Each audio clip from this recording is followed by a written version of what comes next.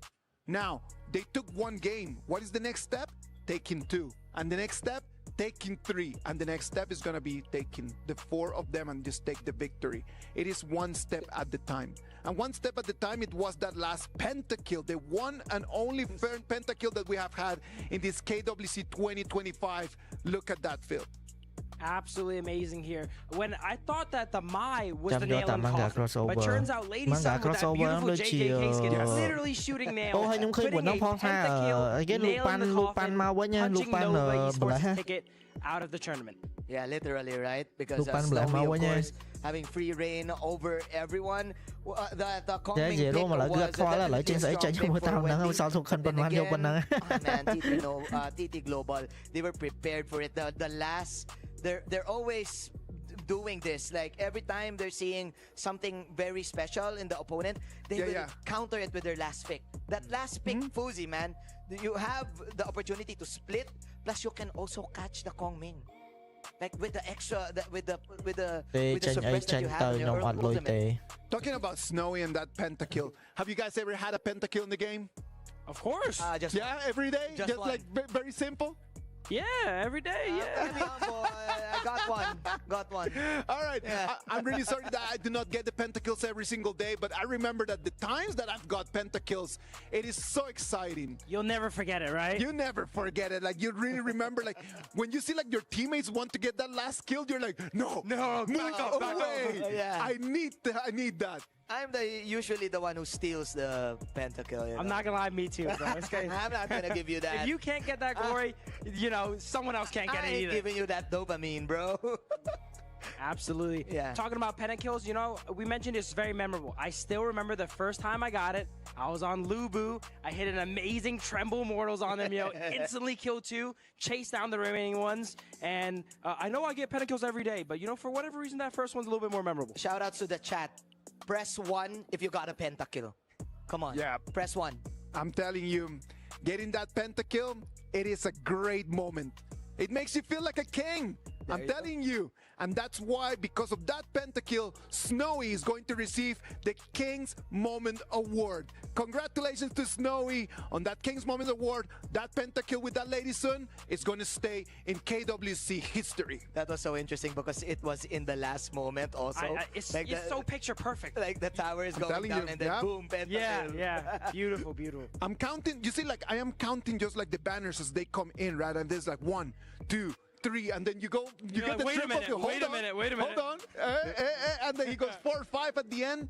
Lovely. Lovely. Great stuff. Exactly before the victory. Right before the victory. If we feel like God gamers, okay, at home getting pentakills versus, like random ladder opponents, imagine the adrenaline of just the emotions. Getting a pentakill on stage versus a pro team in the biggest tournament in the world. It has to be out of this world. It's gotta be out of this world. It's an experience that you will never forget. And you know what? Snowy did really well on that last one. But again, it was not a team of 1. It was a team of 5. And the Sony MVP of this series is going to be Crane. Wow. From TT Global, Crane, the mid laner, is going to take home the Sony MVP of this series. Crane was like, hey, Snow, you got a pentakill? Well, I'm the MVP, bro. Dominating the mid lane. Again, the one who controls the mid controls the game. And we saw Wendy at game number 1. But then again, Crane, I want to commend that you who won game. Of course. Maybe game number 3. And also this Mai Shiranui, together with the Dahlia combination that he has with Joy. This is such beautiful HOK, as we say it in the Philippines, for the side of TT Global. They will definitely not rest.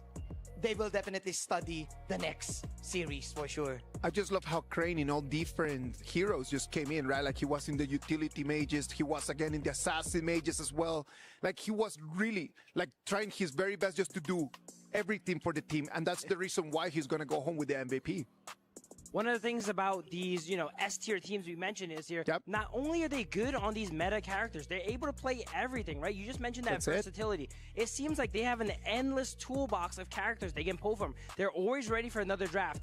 They're not going to go to another game here because they won 4 already, but I'm looking at my notes here. They have so many more combinations they can pull out in case they needed it. Yeah, because they always shift the picks and the bans towards the last 2 picks, right? It's really hard to predict their last 2 picks because they usually just count counter and trap someone, like maybe 2 heroes from the other side. And what I like from that last game, seeing again the replay, we are less than 5 minutes. They're already manning up as a 5-man unit just to control and invade either the blue or either the red.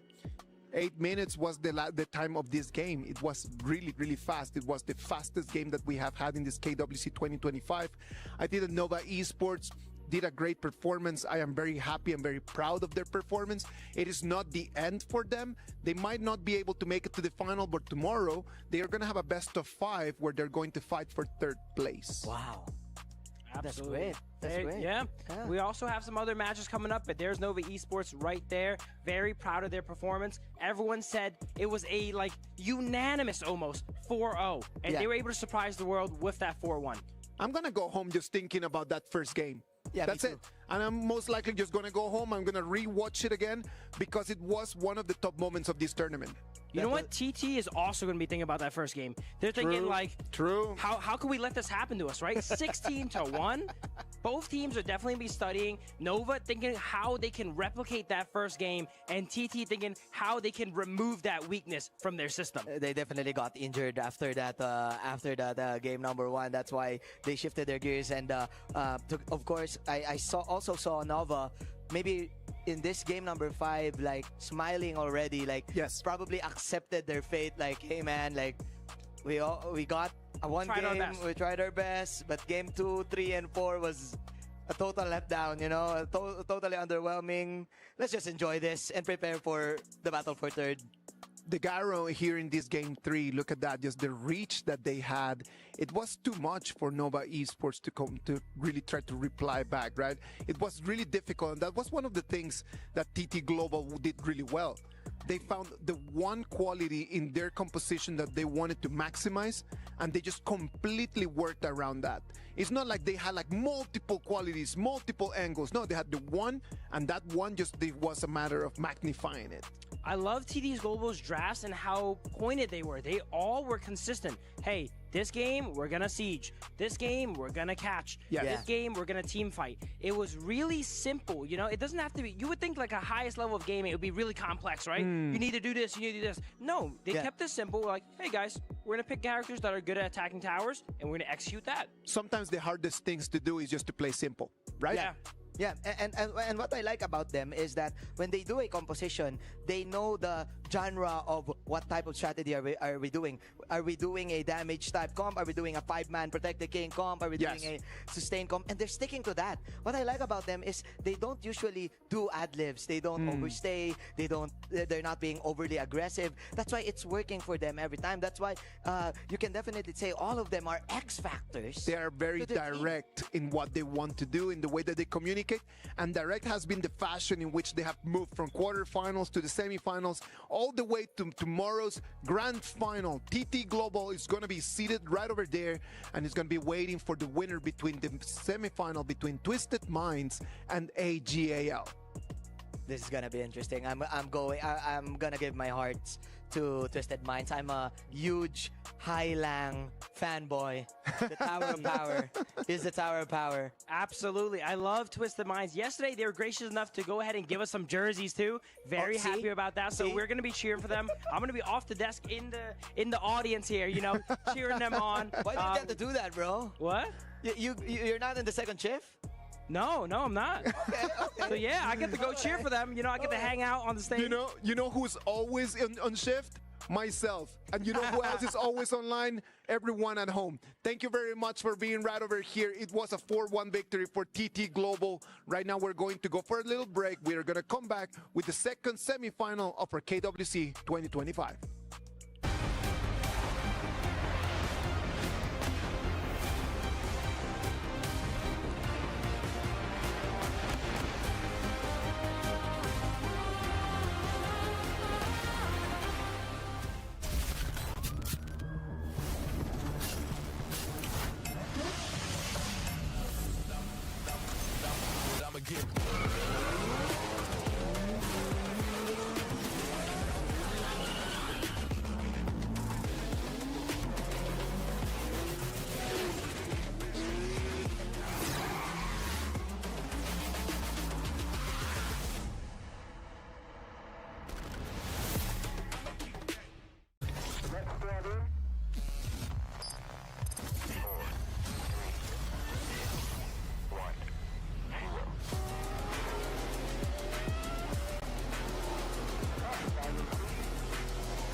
Reach your impossible, Lenovo Legion.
Welcome back. This is the KWC 2025. This is the Esports World Cup live from Riyadh, Saudi Arabia. We already had our first semifinal of the day. TT Global sealing the deal, going into the finals with a 4-1 victory on top of Nova Esports. Right now we need to move to the second semifinal, and in there we're going to have Twisted Minds against one of the crowd's favorite, AGAL. Before we jump into the semifinals, I want to introduce you to a friend of ours that just came here to the studio. We've got Dave, we've got Majin, and we got Doggy. Doggy, how you doing, guys. brother? I'm doing great. It's been 4 years I didn't do this, so it feels great, but it's kind of weird. It's all right. We're all among friends in here. We're not going to ask you nothing hard. Come on, it's going to be easy. Doggy, you were there for the show match today at noon, Rad. How was that experience? Well, it was fun, but it was kind of like, hard. BTK. Yeah, stop it, bro. Stop it. Stop trash talking me, bro. It was great, but man, it was super great. It's been like, also 4 years I didn't step into a stage, so it feels great. Thank you all, North Kings. It's been a while, right? It's been freaking a while. Because you know what, Isaac? Doggy is a coach also. All right. Yeah, he's an analyst and he's a coach. And this time he played, and that's why they lost. No, don't get that's harsh, bro. That's harsh. Don't do Doggy like that. That's harsh. That's harsh. He's our friend, man, and he decided to come over here. No, bro, I saw you playing, and I actually liked it a lot. I do believe that you can see that the experience is still there, like you know what you're doing and everything, and all that is just dusting it off a little bit, and you're gonna be all right. I did not like the way that Dave just treated you right over there. I'm gonna take on that. Your mom is gonna hear about this, Dave. Your parents are going to hear about this whole thing. Yeah, absolutely. I mean, it's good to see Doggy finally become a player, because I've always seen you making content. A lot of content. And like Manju was saying, he's behind the scenes, he's coaching, he's coming up with strategies, and now coming on stage.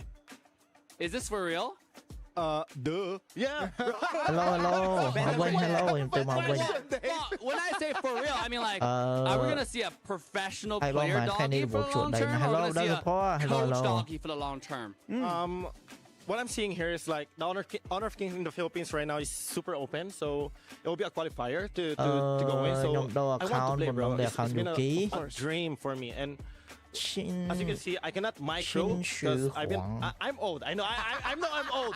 We're not getting any younger, mate. We're not getting any younger. That's no hands. Yeah, but then I know how to play macro. Yes, that's the biggest part right now. Yeah. You know, you go tell because I think in the region we love to play the macro game. And we were talking last night. Hey, Doggy, what do you think about the PKL players? Can we make it? How many years? How many months? And he said to me that, bro, we got this because of the macro, right? Yeah, I told him we have 6 years to we good. We have time. You know what? Honor of Kings is going nowhere, and it's going to be just a matter of just having fun with friends, man. And you already are doing your part. Thank you very much for coming to the show, match, and actually allowing us to really see what Doggy still got right over there. We saw what the first semifinal got over there, TT Global taking a 4-1 victory on top of Nova Esports. And we need to start moving and rotating our attention to the second semifinal. This is going to be the second ticket to the grand final. And one of these two teams is going to be playing on tomorrow's best of 7. Wait, tomorrow best of 7? Against AGAL. Oh, what do you mean tomorrow? I have said enough about AGL yesterday. I don't think I have said enough about AGL yesterday. This team, one more time, gold standard for Honor of King competitive. You're going to learn a lot. You're going to see a lot. Tomorrow, what the heck was that? Plays. So record it, take it down, show it with your team, and learn from it. They're going to have completely two different paths, right? Like AGL comes in 4-0, easy.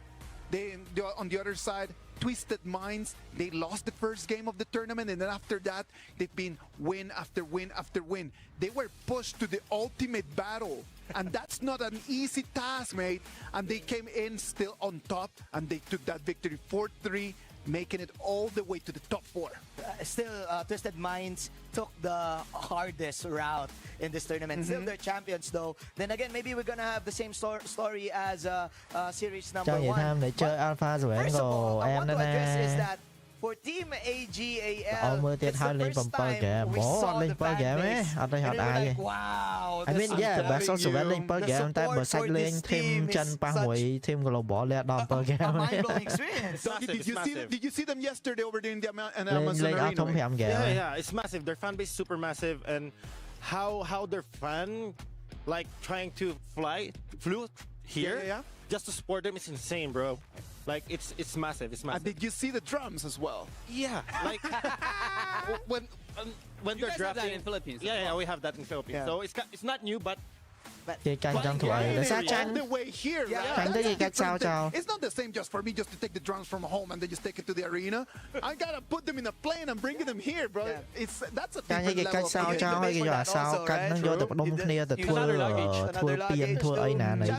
to the AJAL fans. They were here up until the evening. They were shooting content also with you guys, right? With us.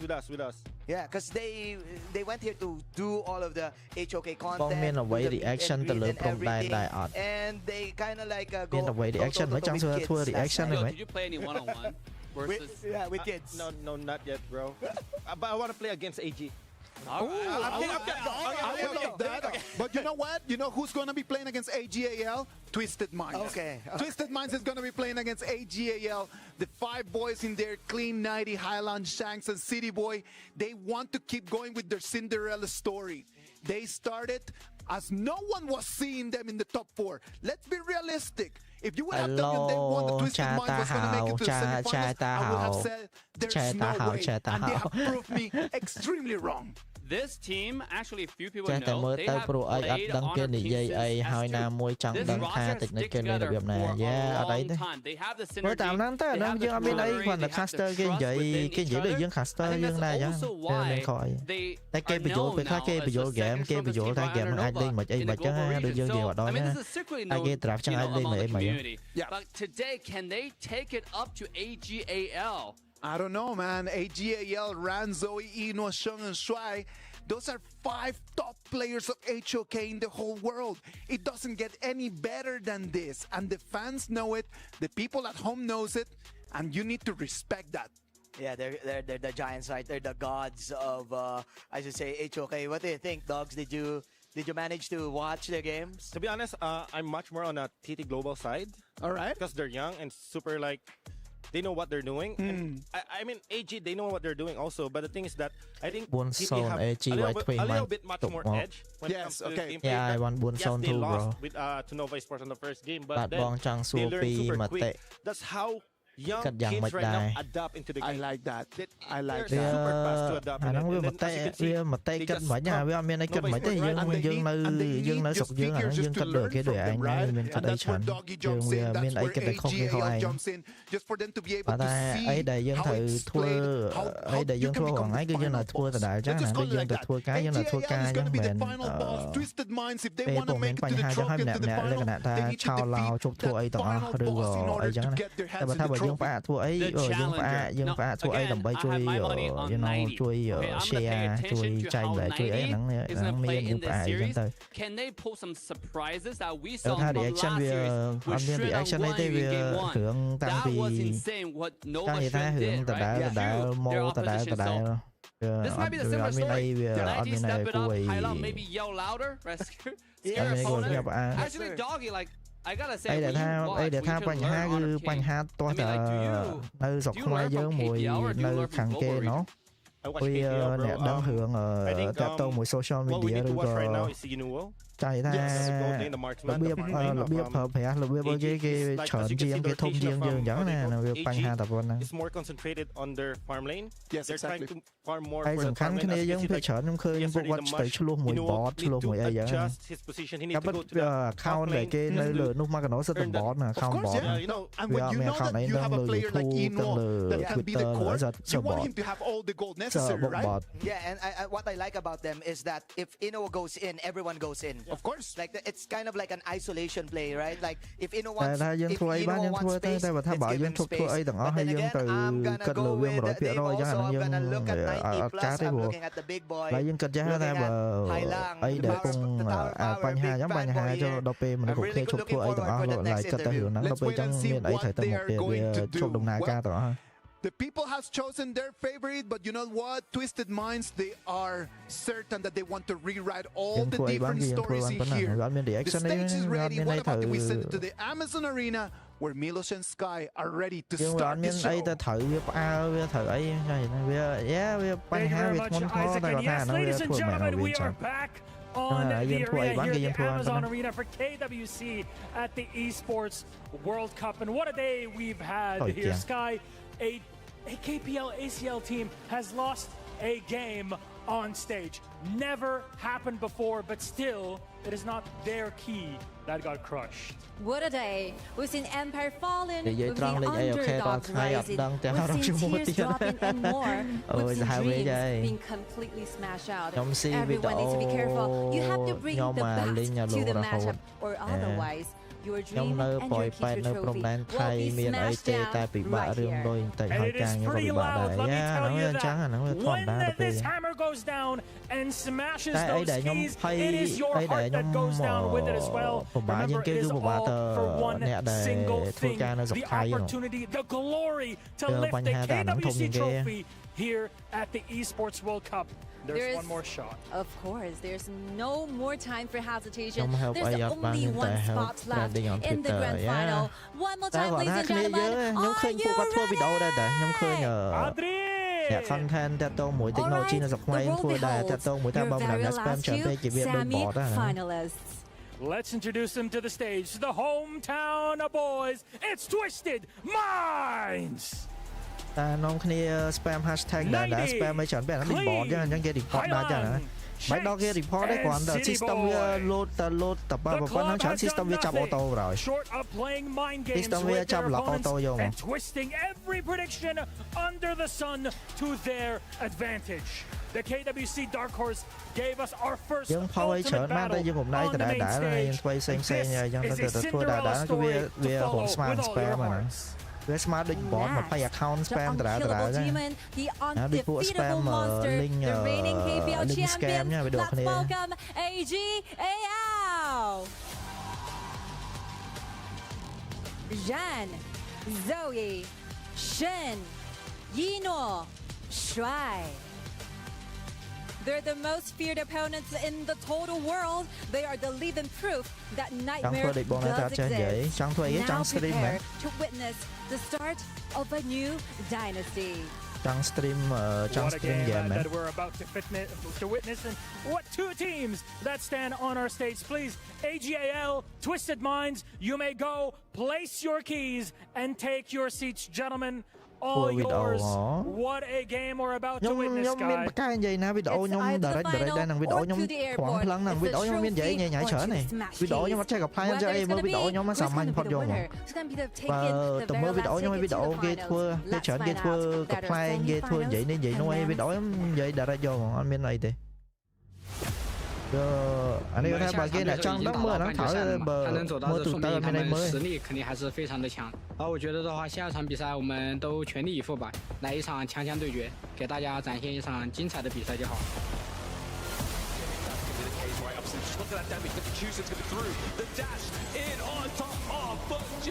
ពួកខ្ញុំដឹងថាពួកខ្ញុំលេង Twitter ហ្នឹងយូរហើយដឹងថា trending មិនចង់បាន Panda នៅលើដៃ AGAL because they are very strong. I think the handsome AG coming here is Ino because he's the brain of the team. បងក៏ដូចខ្ញុំអត់អ្នកអានហ្នឹងស្រឡាញ់គេម្នាក់ឯងអូខេត្រូវទៀត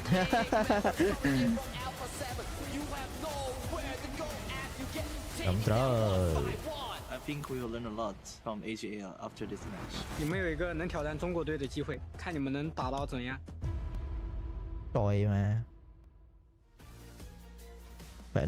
Let's see how far they can go. Let's see if they can make it. We've already seen some upsets today, and we're really looking forward to see what's gonna be on stake for this one. AGAL against Twisted Minds.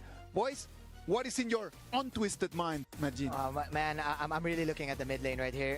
You need to give Vailang the opportunity to get kills. What I like about the tower power is he can play this utility back lane mages with damage, right? He can do kills and everything like that.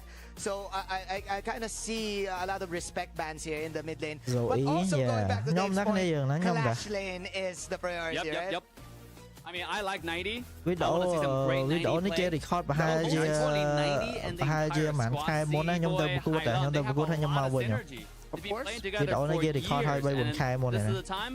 If any time is the time to truly verify is your camaraderie, is your skill up to the level? Well, this is it.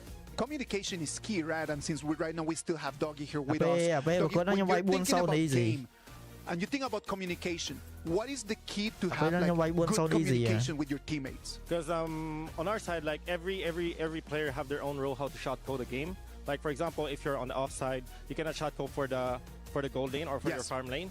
So they need to have a good communication also in the mid lane. So right now what we need to see and look at it is like how the off lane we gotta shot code the game because you will have the high CC for the playmaking game. So for example, if you have a roam who doesn't have any crowd control, only have utility perks, so it'll be on the offside.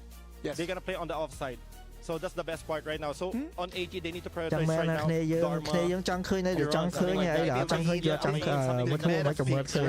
Those meta picks. And I had something very interesting because when we had an interview with Xiang from TT Global in the previous match, he said that in this meta, Clash lane, it's so goated.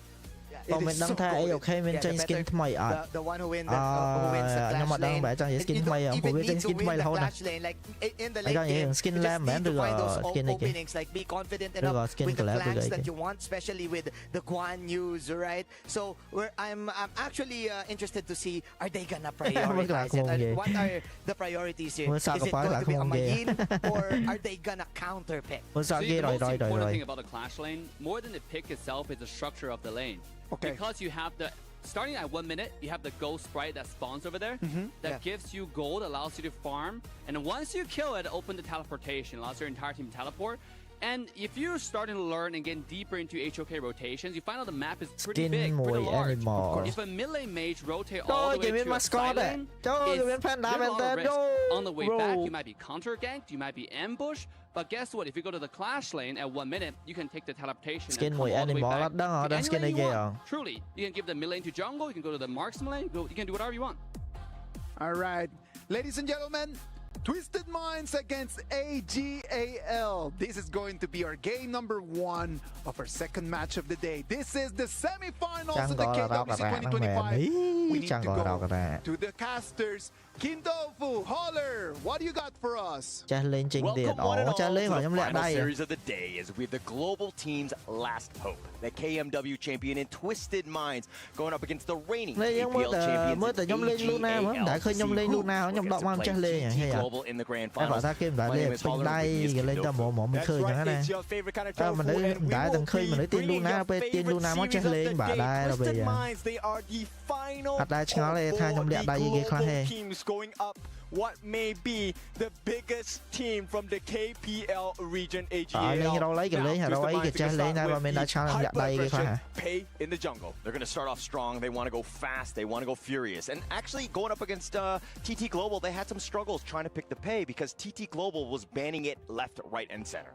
Yes, and of course the biggest question on everyone's minds now is, can Twisted Minds pull off that one game? Because if there's any game to surprise AGAL, it has to be game number 1. It has to be game number 1. I mean, just setting the tone. I mean, it was great for the Nova in the last series, but I want to see more than one. I do think that Twisted Minds, if they're able to play well and really stick it to AGAL early, I think that they're going to have a much better chance in this series. Because if you're the full-born tank giảm tôi mình đi lên từ nào kia thôi mà lấy với ta không nhưng mà không giống lên nhau từ bên cho nó phải pon giảm không lên từ bay pon giảm sẽ đang anh đang xa dương lên stream mà anh khỏi nó lên mỗi cái này dương trợn không cái bà tha bà xa giảm có mỗi nhóm lên đang phải mỗi season nó là pi pon giảm chưa này against these KPL giants. Yeah, it's not going to be easy. The Da Qiao is the biggest one, at least for me, is that your ability to kind of reposition, get back to the base whenever you need, and kind of split push at will, saving your potential teammates.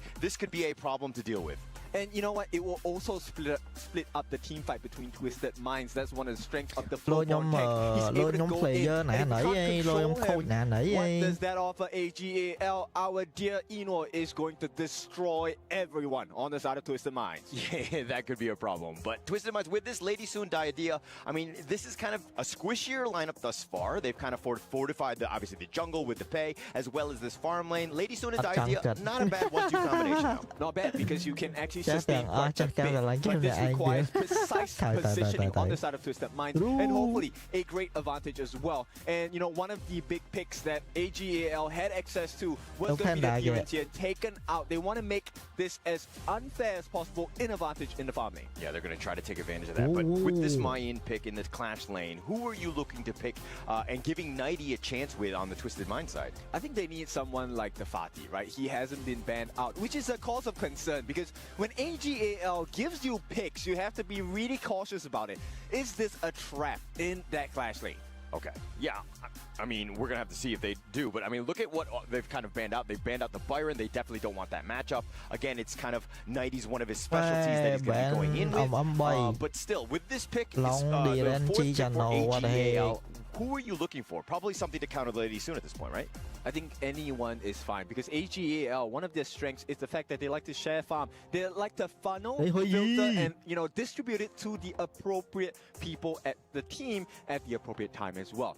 Now, AGAL's final ban, this Lady Chun, actually hurts Twisted Minds quite a bit, because she's actually a great answer towards this full-born tank in stopping the initial aggression. Yeah, slowing it down, getting on top. Plus, Highland plays an amazing one, and just having that utility, which is, you need a little bit more control. But it looks like AGL going a different route, so they're going to go the Hoi to kind of counter off this Lady. Tank on tank, right? So this Hoi is probably going to go with the tank version of himself. Not talking about different types of Hoi, but in terms of optimization, right? So he will play the percentage health damage in this game. Hopefully lasting against the first few burst attempts by the Lady Sun and cleaning her up after when her skills are on cooldown. Yeah, all right. I mean, it looks like that's going to be countered for that one. But let's talk a little bit more about this clash lane. Like, the Mayin's still out there. You're looking to kind of solidify this draft right here. Probably something, okay, they're going to go with the Dharma and the Gia and just get a little bit more in terms of levels with that potential early game lead from Pei here.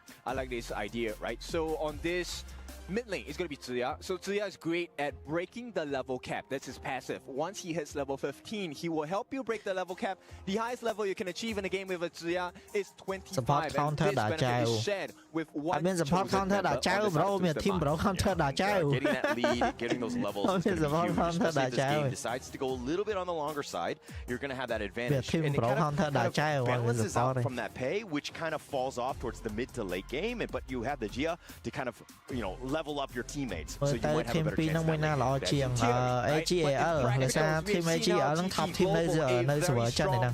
First place in ACL has brought the game over to the previous opponent. TT Global at this point. We'll see how they play their cards because every strategy has a weakness, and AGAL is here to show you what it is. So, going back to this draft, is this Pei gonna be enough for Twisted Minds to really kind of have a great early game, turn this into a potential game 1 victory? If AGAL does not put 3 members in the jungle, yes. Which I am pretty confident AGAL, they're going to be watching out the jungle buffs for the side of Zoe. And at this point, Twisted Minds, this is a tough challenge. Challenge you must, because they are in your way and potentially claiming that KWC Yeah, and going into the grand finals, I mean, single elimination, it's going to be best of 7. And we know that they're Twisted Mind fans that are in the Amazon Arena right now. Can we hear some noise? Weibo not top in China. Weibo nó chỉ nói lỡ bàn tay AG thôi, cua những cái AG It didn't seem fair because they had the drums and whatnot, and I think that's a huge advantage. But it looks like Clean taking a lot of damage, needs to be careful. AG going very strong, looking to group up, potentially going for that kill right onto Clean. This is signature AG, right? So they play very aggressively. Ideally, they will want to invade your jungle, but at this point, they know that the Pei is strong, so they committed 4 different members as a defensive measure, and because of that initial blocking, Clean actually very low on health, will not be able to engage into the jungle of AGAL. Yeah, no cheeky plays, no potential invades, ensuring that you kind of actually push Clean on the back foot, right, by being a little bit aggressive, and he's got half life, which isn't going to be great, but he's going to be largely off the map for some time. So another thing you need to notice about the Yinu turning on that damage, Shanks is taking most of it. So while this is happening, take a look at what the Oh, with those blades doing some serious work. One last shot, and that's going to be first blood going the way of Shuai. Silver lining, that kill goes to the roam, right? So at Shuai's performance here, this is a great start for the side of AGAL. Nothing less than expected for the KPL Giants. I mean, it was the last hit. It was calculated, and they're like, okay, we got it. We can walk away. We ensure that we got this one. So the recovery by Twisted Minds at this point is to, okay, let's try and feed Clean. We need these Tiger to be fed. We need the meat, the protein, the muscles. Yeah, he needs to invade more than anything else. He needs to find that protein across the map. He needs to be invasive. He needs to be a little bit uncomfortable. You don't want to let AG just kind of run away with this one. But AGAL, they know this game so well. They have put numbers up as a defense. Cái mà chúng ta ở đây Facebook có là bay đó còn tay và ta bởi dương vậy ra oi nãy cái squad But yes, it's the counter movements that you're seeing from AGAL. They've been very smart with understanding what they need to do and protecting their own jungle. Is working in favor on the side of AGAL. Fast rotations, fast clear. They're going to try and go on a Shanks here on the bottom side. Oh, the Koi Tide. The Blades are doing some work, but Shanks actually has to expend the flash. Something to take note of, as it's a big common skill, especially early. So it will come up very closely to that timing of the first time of the game. But another successful measure, you push Shanks back. They on the same level. The initial camp at the bottom, it goes into the hands of Yinhua,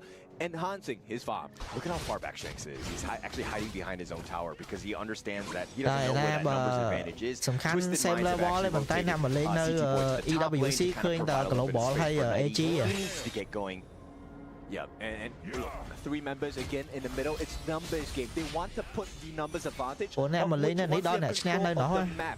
Look at the way that both teams are farming, right? AGAL optimizing the amount of farm, just sharing the goal, something that you don't see Twisted Minds do. And look at how Yuno is actually following around with Zoe and ensuring that he's taking all that farm, just expediting the rate at which these jungle camps are being decimated.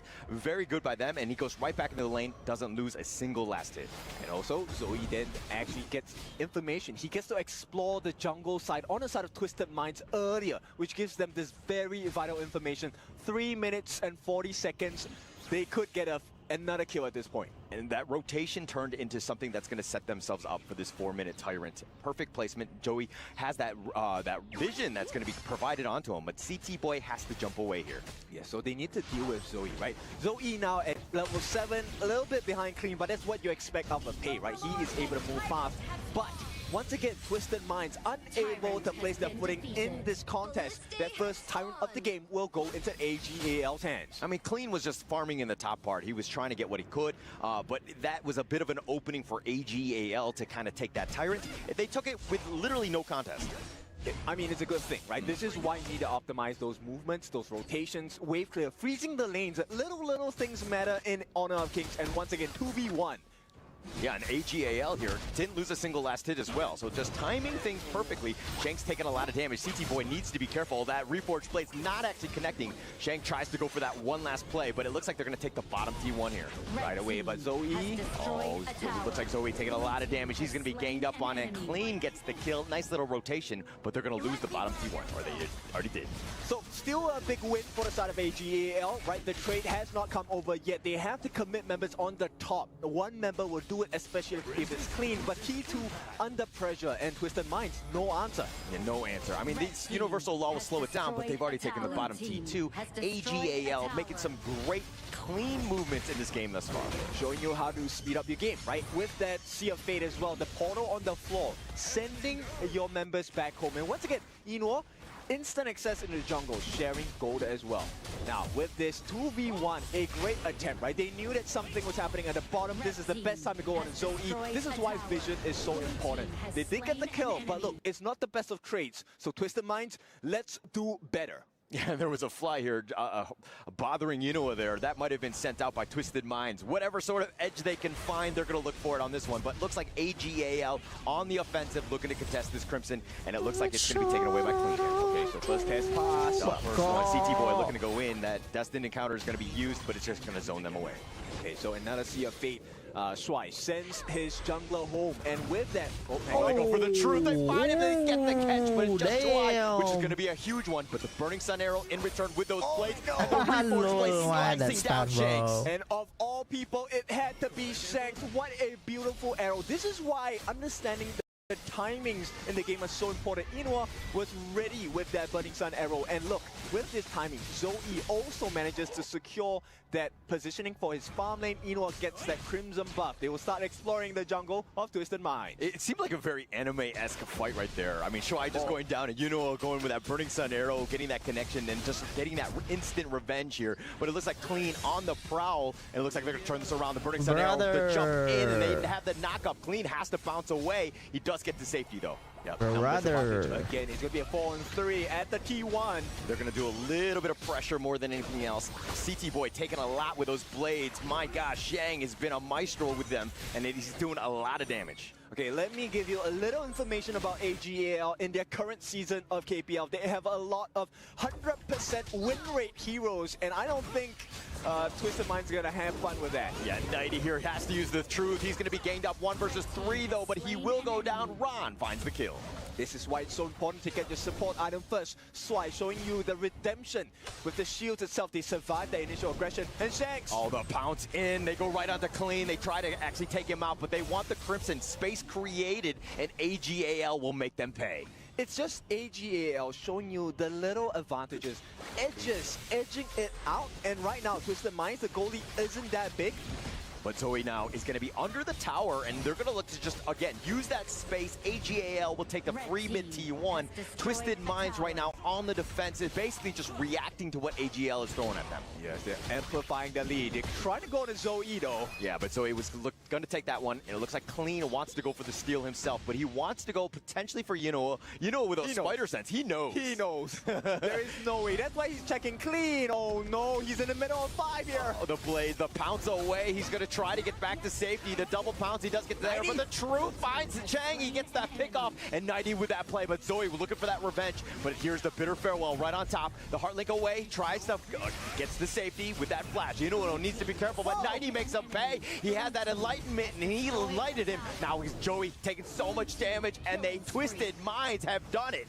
They turn it around. This is why they're called the Masterminds. That was a great bait on the side of Twisted Minds to get AGAL to overcommit. And for, once again, game number 1, Global team's looking a little scarier. A nice catch by 90. That really opened up because that was your main source of damage. When Shung is down, it's so scary. And here's another movement. 90 saving the flash for the backlines to catch out Yinoo. They were forcing him back in the perfect position. What a great fight by Twisted Minds, and it was all kind of baited out. Everything just kind of went in their favor of understanding how to take this team fight. They picked him off one by one. Yinoo realized that he was in a bad spot, tried to flash back to safety, but then he just got caught out. 90 just too quick, too much damage, and he had that flash to save for him. And look, they swing the whole gold gap around. They're now leading by about 2,000 gold on the side of Twisted Minds.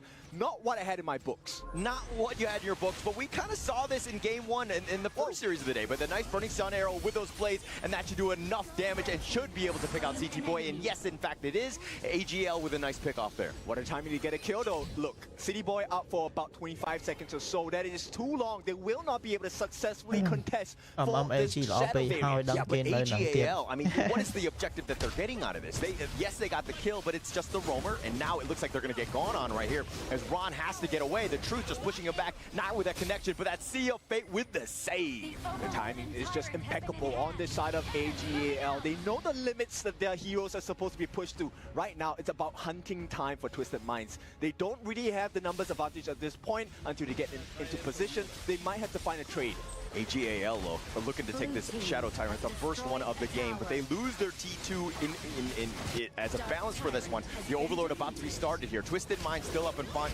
Finds Ron, who gets a little bit serious. Those blades are going to do a little bit of damage. He's going for that potential steal, but Shanks takes the Overlord. 90's a little bit low, needs to be careful. They did lose Clean, so that's one thing to take note of. But now with this retreat, AGAL not able to get any other catches. Okay, so if they don't lose too much at this point, it's still something that is decent for the side of Twisted Minds. But advantage swinging slowly but surely back in the hands of AGAL. I just really like that Shadow Tyrant. I think at the 10-minute mark, yes, Twisted Minds are like, actually we can put pressure on the top lane as well as stealing the Overlord. Yes, it was closer than they needed. This Burning Sun arrow will connect, but the Reforge plays right onto Shanks and an instant deletion. He's been sniped out.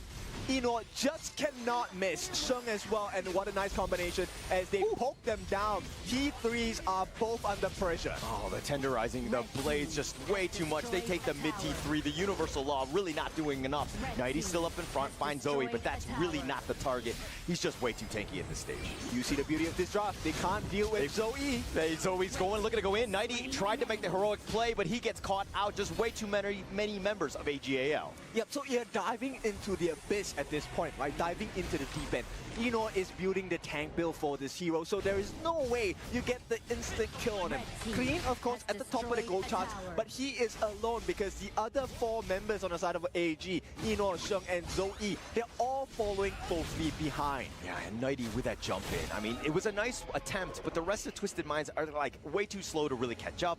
They weren't really in sync on ensuring that they got those kills, and him going in like that is kind of like a Hail Mary at this stage. It's just a kid difference, right? Because end of the day, look, Hailang on this Tsuya is not exactly the fastest member. Yes, he can get a setup for you, but you need to have the appropriate timing.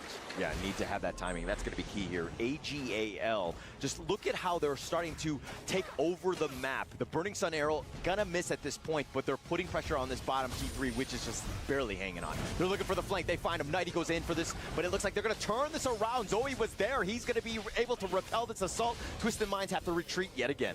That's what you have to do, right? Put that front line. This is what a front line is supposed to do. So Zoe and Ran, the two of them protecting their back line. And the moment you give Yinoo and Shung time, you are gone. There is too much damage. Yeah, way too much damage. AGAL now on the front. They've got the super minion in the mid lane, but here's the Universal Law just trying to slow that wave down. Twisted Minds just looking to hold on. Okay, they have a little bit of the silver lining on the side of Twisted Minds. They have decent wave clear, right? One in the form of Hailang, the other in the form of Shanks. And because it's a tight corner, 90 can turn this around. He can turn it around, but he's got to find the right angle. I mean, yes, the vision is just so good from AGAL. Finding that jump in, not going to be easy. Yeah, Zoe, once again, look at the way he's using. As an engage, it's an option select for them. Oh, the T3 just going down. 90 at half-life. He's going to be focused, realizing that he was the only initiation. He's been pushed away. AGAL have opened up the base. Clean and calculated. This is a Baron base for the side of Twisted Minds as we're heading 14 minutes into the game. Zoe playing a fantastic job because he's so tanky, nobody can really get him down. No real chance, but the Burning Sun arrow is going to connect on the CT Boy. Do they have enough? And with those blades, yes, they do. Zoe now on the run. Yes, he's tanky, but he's going to see a fade on out. He's going to get to safety, but 90 going in for that play. Find Shang, they get the pick off, but what more can they do? 90 is down for the count. The Universal Law on the minions, but Zoe all the way up in front, chasing Shanks back. They're trying to take out the minions more than anything else. They find Hailang. Yinu just looking to stay alive, but he gets focused in. Clean finds him out, goes on a run, they pick him off, and now Zoe, he gets killed as well, and Clean with the triple kill. Shanks looking for that final. One more will be that marker. Can they get the kill? They do.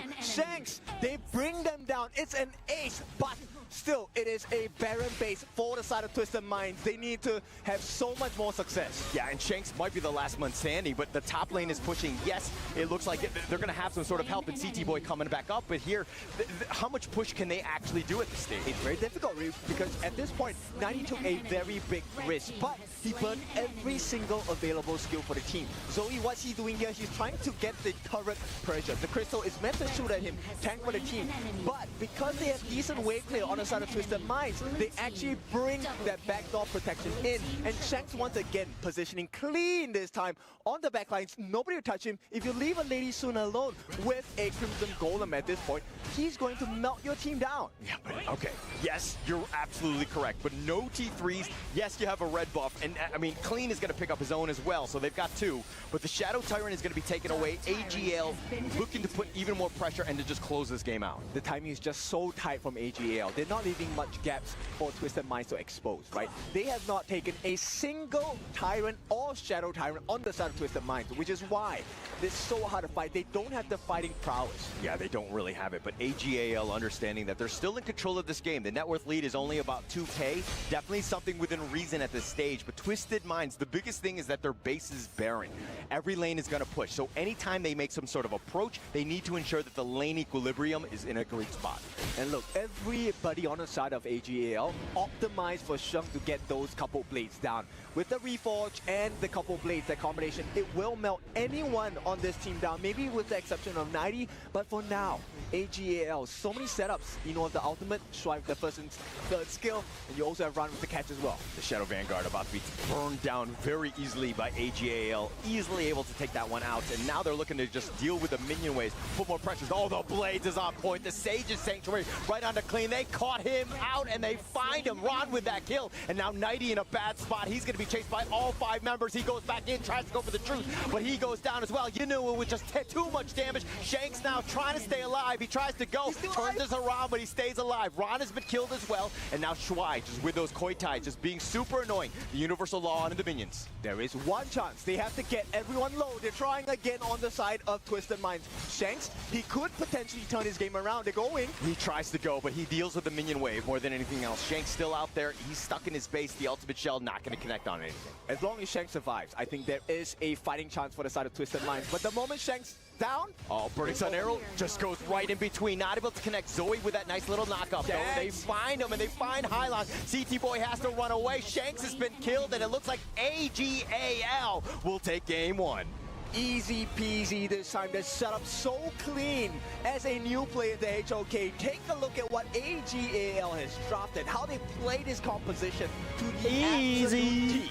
Yeah, absolute team. Just the setups, the stuns, like lining it up with the damage that they have. I mean, that was really on point in terms of how they want to do this. Like the wombo combos, the control, and especially the map control of just choking out the game. And it was a very good game by AGAL here. Many different things went in favor of all gamers. AGAL, right? Like you said, taking care of the map, taking care of the farm, little instances, but we have some hope for the global teams. Twisted Minds, this was not as easy as I think AGAL would have hoped. Yeah, definitely. And I mean, they fought to the bitter end. I mean, they didn't really have any T3s. They were trying to stay alive. And again, the Fly attacking, we were like, they were sending out everything for Twisted Minds. They tried every single formula, did not work for game number 1. AGAL still stands at the top, at the peak of the decline for Twisted Minds. I mean, they've seen it, they felt it, they understand what is in front of them.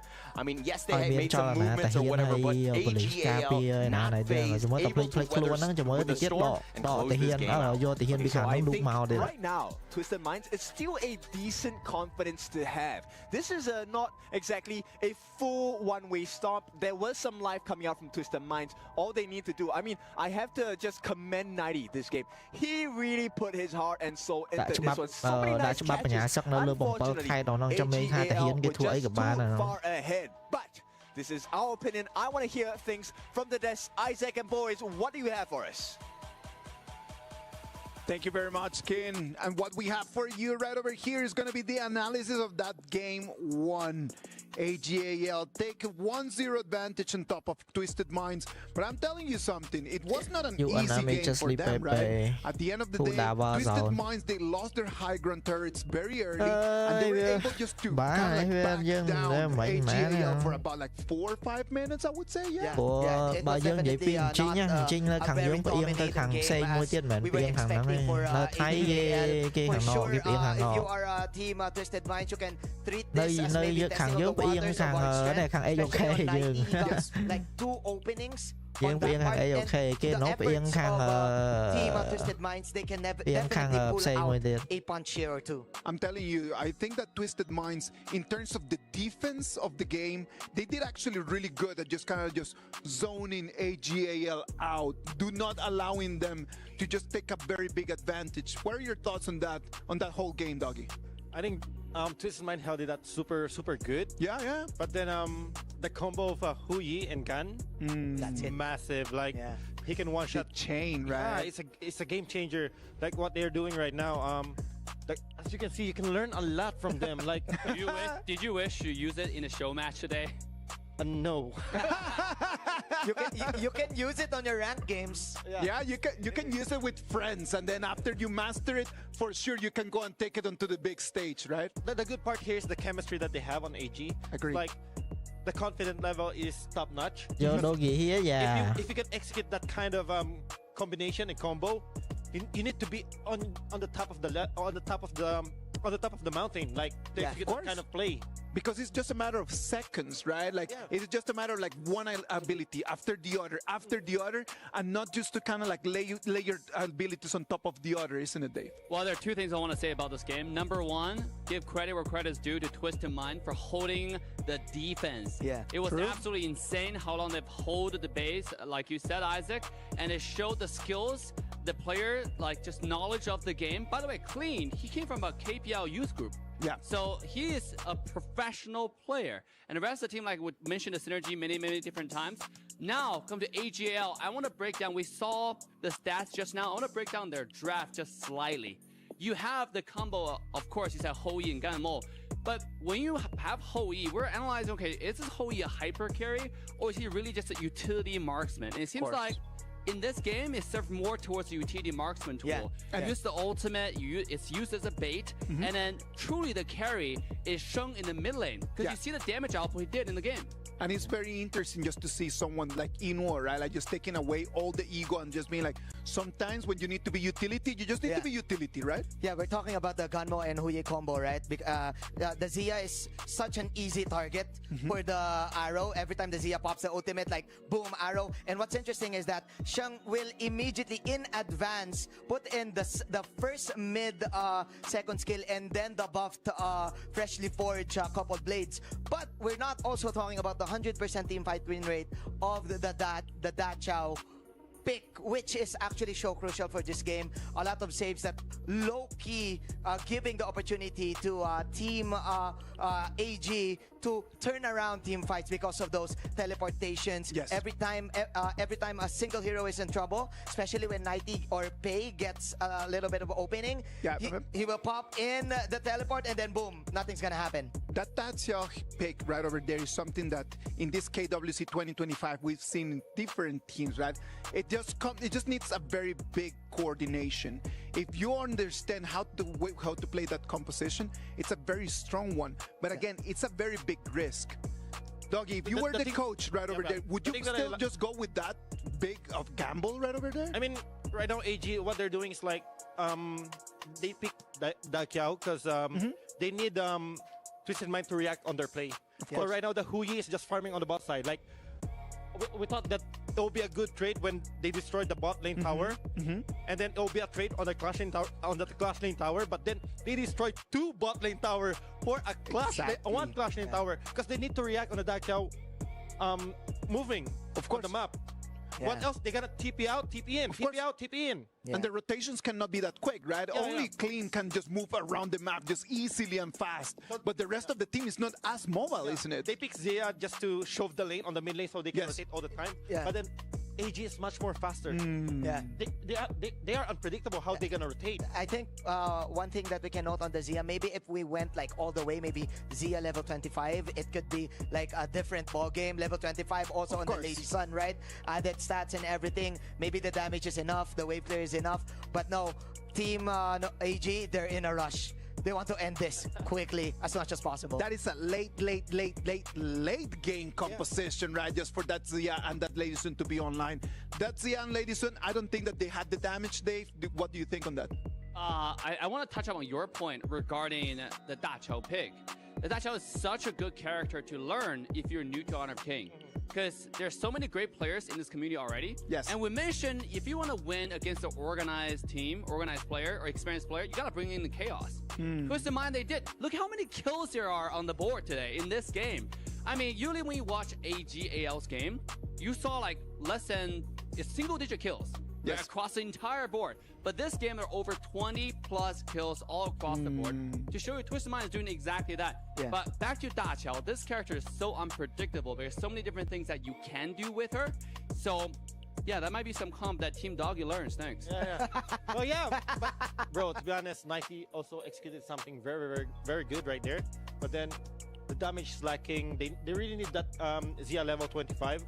But if it did go to that late game, they can change the game, like that whole scenario. AGAL knew that they didn't want to allow that happening. And that's why in the moment that they wanted to finish the game at 13 minutes. Let's be realistic. They wanted to go for the push, and it was 90 the one that just actually came in clutch and allowed them just to really keep that alive. But the game should have finished at 12:30, 13 minutes probably, and they pushed it all the way to 17.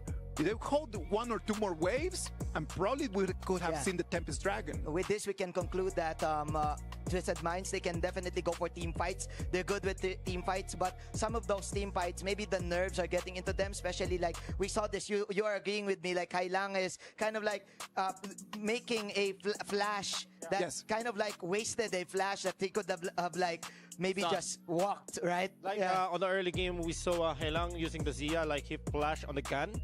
Even though he doesn't need to do it. So it's a risky play because when he died right there, Gun have singularity item already. It is a pretty tough game. It is really hard for Twisted Minds just to kind of like find openings that they could actually be able to turn into victories. AGAL right now just playing at the way that they want to play. Twisted Minds had a very good performance. If they want to take a victory, it's going to have to be even better than that. We know that game 1, when all heroes are out there, it's an easy game because you've got like you can just toss everything you have. Now that game 2 is going to come in, some of your meta picks are just not available. That's going to be a lot harder, isn't it, Doggy? It will be hard because right now on the first game, the draft, the batting phase is kind of predictable. But the pick of AG is not predictable because we're getting the flowborn tank jungle thing, and then you know they took Gun and Mo. Like with a combo with Hui. It's so unpredictable, but they also bleed. Twisted Mind can do it. Like I think they can do it. I am really looking forward to see what's going to happen right over there. The ban and pick already started. What about if we toss it to the casters? Boys, take it from here. Thank you so much for that analysis on game number 1. Now, all of your future depends on the decisions that you make today. And AGAL have made that correct choice. Game number 1 in their hands. And they're going to start off strong with game number 2 with the first pick on Tulung. Yeah, talking about that last game, though, if we're going to be talking about the Flowborn tank, this was a hero that was 0-8 at the KWC, and then enter the KPL Overlords, and now it's 2-8. Basically with TT Global winning, and then that last game right there. So they're the only teams that can win with that hero. I mean, it really comes down to experience, right? Learning and testing this hero out, learning about the limits you can push. Now, Twisted Minds, their limits have been pushed. Today is an important day for them. Even if it's a learning experience, I want them to put the strongest foot forward. And with a Changfei and Direnjie combination, I think that's a great start. Yeah, look at how fast AGAL drafts. Like insta counter picks. They know exactly what they want. They were going to go with the Dole here and the Menki to kind of just make this team way more robust. A very strong lineup thus far in the first phase. And I think if you take a look at the patterns of the KPL Giants that have come here, that the frontliner is always so hard to take down. And with the help of these big burst people, right? Number 1, you now have a Loom. Previous game, we saw the power of Love, Gun and Mo, those snipes coming in. And not only that, the setups from the KPL Giants have been huge. So Twisted Minds, take a page out of their book. And we'll see Fatih, that third pick in the final phase. When you're getting sliced and diced, you're thinking that is love? That's how you're making that analysis with the Gan and Mo pick? That seems very interesting to me. Well, I have been taught that, you know, there are different ways to show love, and sometimes you have to give a little bit of tough love. So, you know, Twisted Minds getting a little bit of tough love from the very strict teacher, AGAL. All right, we don't have to talk about we don't have to do the online therapy right now. We'll talk about that one a little bit later. But going into this one, I mean, the first phase, the Fatih has been, dare I say, a bit of a meta pick in that clash lane. It's been incredibly strong. Teams have really been able to excel with it. It's kind of been having that first emergence on the global stage, considering it's been a newer hero. But is this a good pick in this lineup for Twisted Minds here? Only if Twisted Minds go for the extremes. They need a mega tank or a pick-off composition with an assassin pick, because there's no Ogren, there is no Musashi, there's no one big enough to really melt down this furball that is Menki. Yeah, it's not going to be easy. They're going to definitely need some sort of damage. And I mean, if he jumps onto the back line, and you're looking at Princess Frost and Direnjie as prime targets for this Menki to get that perfect Dream Realm off, you need to ensure that you're, again, spaced out on understanding how that team fight is supposed to go, and again, just take the right angles. Yeah, so a lot of decisions to make, right? And everything needs to go in accordance with the timing. Now, Twisted Minds, they have been one of the rare teams that have surprised me with their Princess Frost pick. And here we go. A couple of new picks here. The Miyu and the Heino coming out for AGAL. If I'm not wrong, this is a debut pick for Heino in KWC 2025. And with so much tankiness and survivability, the 4 uncatchables. You have the Lung, you have the Menki, the Miyu, and the Heino. Who are you going to burst down? Because you have to get all of them down. Yeah, you have to get all of them down, plus the Celestial Melodies available, so good luck trying to chip into this one. This seems like a very tough, like self-sufficient, very in-your-face, tanky lineup that's going to be tough nut for Twisted Minds to crack. This kind of brings me back to school, because this is like, you know what, I want to study for the test, and then it's meant to be a pop quiz, but suddenly it's a final year exam, and I'm not prepared. Okay. Now, Twisted Minds, let's see how they're going to do. They have the Luna. This is one of the most successful picks against the KPL Giants. It hasn't really won a game, but splendid performances. Yeah, it's been great so thus far. I mean, Twisted Minds have been able to just actually fight back. They were talking about on the panel earlier about just how they were good so defensively, be able to hold on. But again, you got to do more than that, right? To take it to really to AGAL, you got to be aggressive from the beginning. And they got some kills in that first game, but they weren't able to turn it into like objectives and other sort of big neutrals. They lost almost every single one of those. You know why? It's so hard to play against a KPL Giant. It's because they're doing multiple things at at the same time, right? So not only are they trying to pressure you, and one trait that, you know, a lot of good teams and great teams do is they push you behind your towers that you're defending. So there is no escape.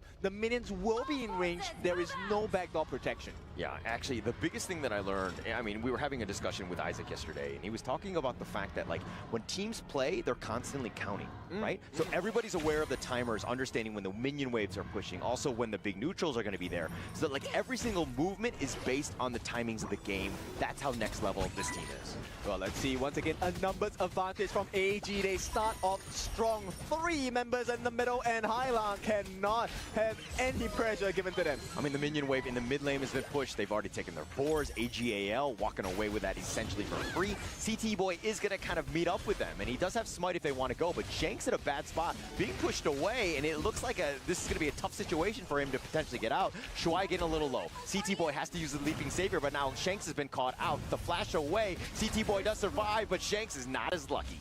Look at this rotation, so clean. They knew that, hey, we wanted to make this life difficult for you, and right now it is difficult on extreme. Because Twisted Minds, they made that lane swap. They wanted to get the winning lane against Ran as a mirror, 2v1. Did not work out. Now they're even further behind. It seemed like they were just out of position at this point. And Clean looking to go a little bit on the wrong side of this one. Yes, he's got that dash and that searing stab, and he does connect on that one, but he eats a flaming palm on his way out. So look at the positioning of AGAL. Now, Shang-Chi should be fine, shouldn't get the kill, has to commit the flash. So good pressure from Twisted Minds. But the fact of the matter is, AGAL commits so many members, the force clean away, they take the space right now. Look at the rotation, Inor back, farming again. Understanding the timings of the game, being able to take that sprite, but they actually get the Fridge of Prison, the nice little knockup. You know, is not in a great spot. He's under the tower though, and it looks like Twisted Minds, not enough damage, and Hylan goes down. Making full use of that melee range. Sung, the lifeblood of AGAL. And once again, they're crushing them in every single department. You know, actually just face checked that brush, and he was just like, actually, we have an advantage. We have the tower here. There's not really much they can do, and they've turned that kill into a potential bottom T1. AGAL hitting on all cylinders. Yeah, at that point, Inor was not even forward yet. There was no escape, right? And the fact that Sheng, you know, took his confidence to a new level, went into the faces with his second skill, gets the melee form, gets additional resistance, he's able to fight 2v1, no problem. No problem at all. And now Sheng and Yuno, both level 4, they have their get out of jail free cards whenever they want to use it. So this is not going to be an easy situation for Twisted Minds, because you have a bit of a long sustaining fight. It might not go in your favor. My biggest concern here, look, Inor is already so close towards the Eternity Blade. We're about 3 minutes into the game. Unbridled Outburst is completely whiffs out. Yuno, who's still being aggressive. Yes, the Stampede is on, but it seems like he's going to get on his dragon, and he flies on out of there. What a transformation. They might be going for more, though. Sheng is around here, and the more Scepters of Fates that first skill he lands on you, the more painful it becomes. So Sheng now is just going to provide so much room. Hylang waiting in the wings, potentially looking to go in, but no Winter is here. The ride the win on, and those Scepters are starting to hurt. Yuno takes a tower shot, but AGAL putting even more pressure on. Yes, you have the Leaping Savior, but Shen getting a little bit low. Twisted Minds are going to hold. You know why they're so aggressive? Because Inor has his ultimate again. That's the beauty of having a Dolly on your team. The Celestial Melody, the refresh. So Inor can go as greedy as he wants. And the greed has been great. 2.4,000, 300 ahead of his counterpart in the form of Shanks. There are so many good Celestial Melody targets on this team. This AGAL lineup is just like on point. It's really perfect in terms of how they want to play around this Doldia here. It's going to be so tough to kind of deal with this really tanky, self-sustaining lineup that has ults that like reverse all the damage. Yeah, so if you are in your ranked games, you get this opportunity, 5-man, pick this composition, man. Yeah, the Tyrant is going to be taken here. Shang is going to get gone on. He's going to potentially use the Fate Rewind. He does get the safety. He goes 88 miles an hour, and he's on out of there. He's totally fine. Clean, looking for an opening. If he can get the steal. Oh, the Searing Stab, he's looking to go for that steal, but Zoe will pick that up with that smite. And it looks like with potential here, but Clean dashing away. So once again, right, take a look at what's happening across the map. Because of Inor's push now, the P1 at the bottom is open for the taking. They are also putting pressure in the mid. Ron has successfully farmed. He does have attack speed now. And once again, it's multiple things. They are invading the jungle of Twisted Minds. No answers because too many questions come. Yeah, it's putting the pressure on, but the real fight is elsewhere. They're, again, just trying to create a little bit of space. Zoe all the way up in front, understanding his role as this Menki of just being a frontliner. Yes, you're just threatening at the end of the day, but they need to respect where you are. I mean, you can't break the shields, you can't break the walls, you can't come in. Yeah, just too tanky at this point. Twisted Minds don't really have the items to really go with this one, but they find the Dream Roam. Hailong flashes away, connects again the Celestial Melody, make it a double in that sense, gets the stun and the kill. Yeah, so Shuai also in the KPL region, coined as the smartest man in KPL. And now you know why he's so smart. The ability to choose when to put his ultimate refresh on the appropriate people. Zoe got that double Dream Roam, got the kill on the Hailong, and once again, map domination. It's absolute domination. I mean, this mid T1 under siege, Twisted Minds, the Fate Rewind on back, just reversing everything and clean. Now in a world of hurt, he eats a Flaming Palm. The Unbridled Outburst used defensively just to zone them away, and Twisted Minds just need a little bit more breathing space. No problem for the side of AGAL. Do you know why that's such a good play from Sheng? Because when you use the ultimate of Heino, everyone who's caught in his ultimate range is actually marked. So when he comes back, his scepters will be tracking. It will land on you, and it's increased damage because he's already landed that passive mark on you once. Yeah, he has a 1.5k net worth advantage over Hailong already, and now Clean in a bad spot. Wanted the Sprite, Zoe not giving up anything for free. They find Clean, he has to go, and he gets killed, you know, with another pickoff. This is how you play the macro game, right? Play the map, and every single instance that AG meets a member of Twist, it's a 4v1, 4v3 numbers advantage. A huge advantage here, and with this powerful play, AGAL will put even more pressure on. There's really nothing Twisted Minds can do, especially since you're down a member here. But with that winner is here, it will zone everyone away. Okay, at the same time, look at what Ron is doing. So Ron actually farming that Crimson Golem for himself. So every member is optimized. The Dream Realm tried to go in. He's a little off the mark. AGAL, though, will take the top T2 instead. That's a great trade for them on the side of AGAL. They don't lose anyone, but 90, he's hiding in the shadows, looking for an opening. But there is no opening on the side of AGAL. And this is why AGAL and even TT Global is that, like, their positioning and the way that they move and they retreat, they're sticking together. There's no easy pickoffs. There isn't. Clean. So he goes in, he goes for that Dream Roam. He's potentially going in for that, but Ron trying to find him, and he finds 90. He tried to flash away, but under the tower, he doesn't care. Zoe gets that pickoff, and now with this infinite fastness, the Umbrella Outburst finding Sheng, who flashes away, and CT Boy is kept lost wanting on this point, and Twisted Minds doesn't really matter. The Umbral Moon will keep Ron alive, but AGAL putting too much pressure on. Putting so much use in their resources, right? So it's like a wrestling match. You tag in, right? Once your skills are done, hey, I'm done. I have nothing else to throw. It's your turn to go in. And AGAL having absolute control. And with that control, they've netted themselves 5,000 in the goalie department. The way that they're playing these team fights is just really next level. I like the tag team, analogy that you made, because it's like really on point. But everybody is together. It seems like they have a numbers advantage whenever they go into these fights. And this is one mistake you can force others to make, right? So as City Boy, he wants to throw his ultimate. He wants to get the Bridal Outburst. And when you want to dive on the heroes, look, the fact that Zoe's able to move around, he pulls all these members of Twisted Minds deep into a outnumbered advantage. Oh, here's the Dream Realm, the perfect placement, gets 90. Is he able to get away? He tries to dash. He's taking a lap, but with that winner is here, covering his retreat. Twisted Minds will potentially hold at this one. There's a damage limitation. Look, at this point, 8 minutes and 40 seconds. They do have an objective to take, but they don't really have to care about it. Map and wave management, that is the strength of AGAL. City Boy hiding in the sidelines, looking for an opening. Oh, they find the Frigid Prison onto Zoe, who's getting very low, but the Dream Realm away, and he does get alive. Yuno going aggressive, finds Hailong, gets the pick off, and the infinite fastness on back, but Shuai will be killed. Twisted Minds finally getting that first one, and now Sheng is there, but with 90 taking a lot, Zoe turns around and snipes him down. Same formula, they were pulled too deep. Twisted Minds thought they had the advantage, thought they had the opening, but once again, they only opened themselves up to the side of AGAL. his positioning in that fight was so clean. And paired up with Ran as well, the way they traded places, pulled the different members of Twisted Minds in, so beautiful this game. Yeah, you know us like, sure, I just need you to stay alive so that you can give me Celestial Melody. If you keep dying, I'm not going to get that, right? So, I mean, let's take a look at how that fight went down. So, I think you can't blame 90, right? That was so low on a Zoe. Great attention to detail. He wanted to chase him down. But on the back lines, number one, they get the snipe onto Hailang in the mid, right? Ino did a great job of that. And run back to, with that solo dive onto two different members underneath the T2. That's how scary AG is. It feels like a bad situation, but it's great for AGAL. No, they're finding the right times to attack and who they need to go for. They made sure that Hailang has had a rough time. Yes, he gets his spells off, but he's not able to cycle them and to continue on with those stuns, and he's been killed. He's been focused in. AGAL doing a great job of understanding who needs to die.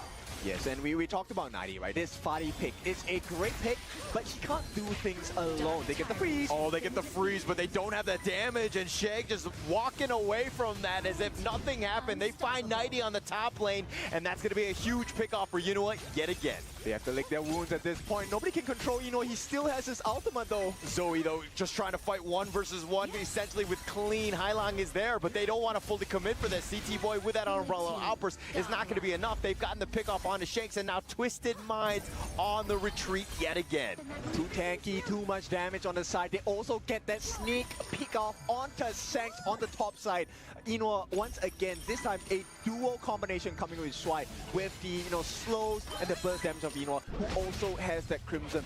This was how it went down. So once again, Shanks, he finds himself in this position where he feels like he has the advantage, but you do not have the goal lead, you do not have the item lead. At 7,000 ahead, 7th heaven for the side of AGAL as they look to put a lot more damage on this T3 on the top. I mean, but there's no minion wave. That's the only reprise in that sense of just being able to slow this game down. But I want to talk about that replay because Yunua, most times when you see the infinite vastness, they'll either retreat or they'll go super on aggressive. He's like a sniper, able to just navigate that dragon and just get the perfect placement for Shanks, and he ended up getting that kill because of it. They will lose this T3 if there's one more hit. They get that Searing Stab, the Fate Rewind on back, but it's not in a great spot. Clean continuing on, finding the back line, but where's the follow-up? Where's the team? They find Shang, that's a huge win for them, and Twisted Minds will come out with this 1-0. Okay, a great prize to claim, right? Shung is actually one of the hardest members to kill. I mean, there's so many different members on the side of AGAL that are so hard to take down. And yes, Twisted Minds, they get a little candy, but the big prize, that big ball of hope is in the form of the Shadow Overall. Let's see how that fight went. Clean, I have to commend his confidence coming in here, knowing that he has enough damage, level 15, max level, going in for the kill. The team could not back him up because they were quite low as well. They were all so low. I mean, if they were there, they might have been able to completely turn that clean, going in aggressive. But the Umbral Rune, looking to just turn this around. The Umbrella Outbursts have been expended, but it looks like CT Boy is in a world of hurt. Maybe he dashes over. Yes, he does. But he eats a Flaming Palm and a Ride the Wind on his way out. It's the dark side of the moon, and Twisted Minds find themselves lacking, find themselves lower. Two big members down. The tanks, in fact. City Boy is down. Nadi is down. And with that, the Vanguards, the Overlords are flying into the base, the heart of Twisted Minds. They've taken the bottom T3. AGAL looking to end this. They have to flash back into the fountain just to stay alive. AGAL looking to be clean, clinical, and they take the mid T3. The base is wide open. They've taken clean. Shuai taking a lot. Nighty gets that revenge, gets that kill. He wants to go in, gets the double, finds Yinuo, and Twisted Minds looking to turn. Shanks has been picked off, but these Shadow Vanguards are doing some work on the Crystal. Nighty needs to stay alive. Zoe's going to be there. He's going to be very tanky, but he's just trying to slow it down. Nighty's going to be picked off, and Twisted Minds with only 2 members, but with these Shadow Vanguard, and the winner is here. How much can they do? Shen gets the double kill, and they get the base. That is absolute domination. Once again, game number 2 goes in the hands of AGAL. Another good performance. And you can't blame them because, look, they played their cards to the T, to the best. that is available in game number 2. Just way too strong. Loong and, you know, the Dolia, the lineup, this is a nice little 1-2 combination that they had. But then you add the Haino, Mankey, and the Miyu, and it's just like, who can you kill? Who can you jump on? Twisted Minds really didn't have any answers for all of these guys with amazing ults. I mean, this is where the problem where more is less, right? Too many people to choose to try and get your burst on the side of AG. And look, there is damage on the side of Twisted Minds, but when you can't burst members down fast enough, and at the same time they're not grouped up together, Twisted Minds, you always find yourself in a pinch. Yeah, definitely in a pinch. I mean, we're checking out these highlights. Look at how Yinuo is always able to almost stay alive. They've been able to find Shanks. They were able to get those pickoffs.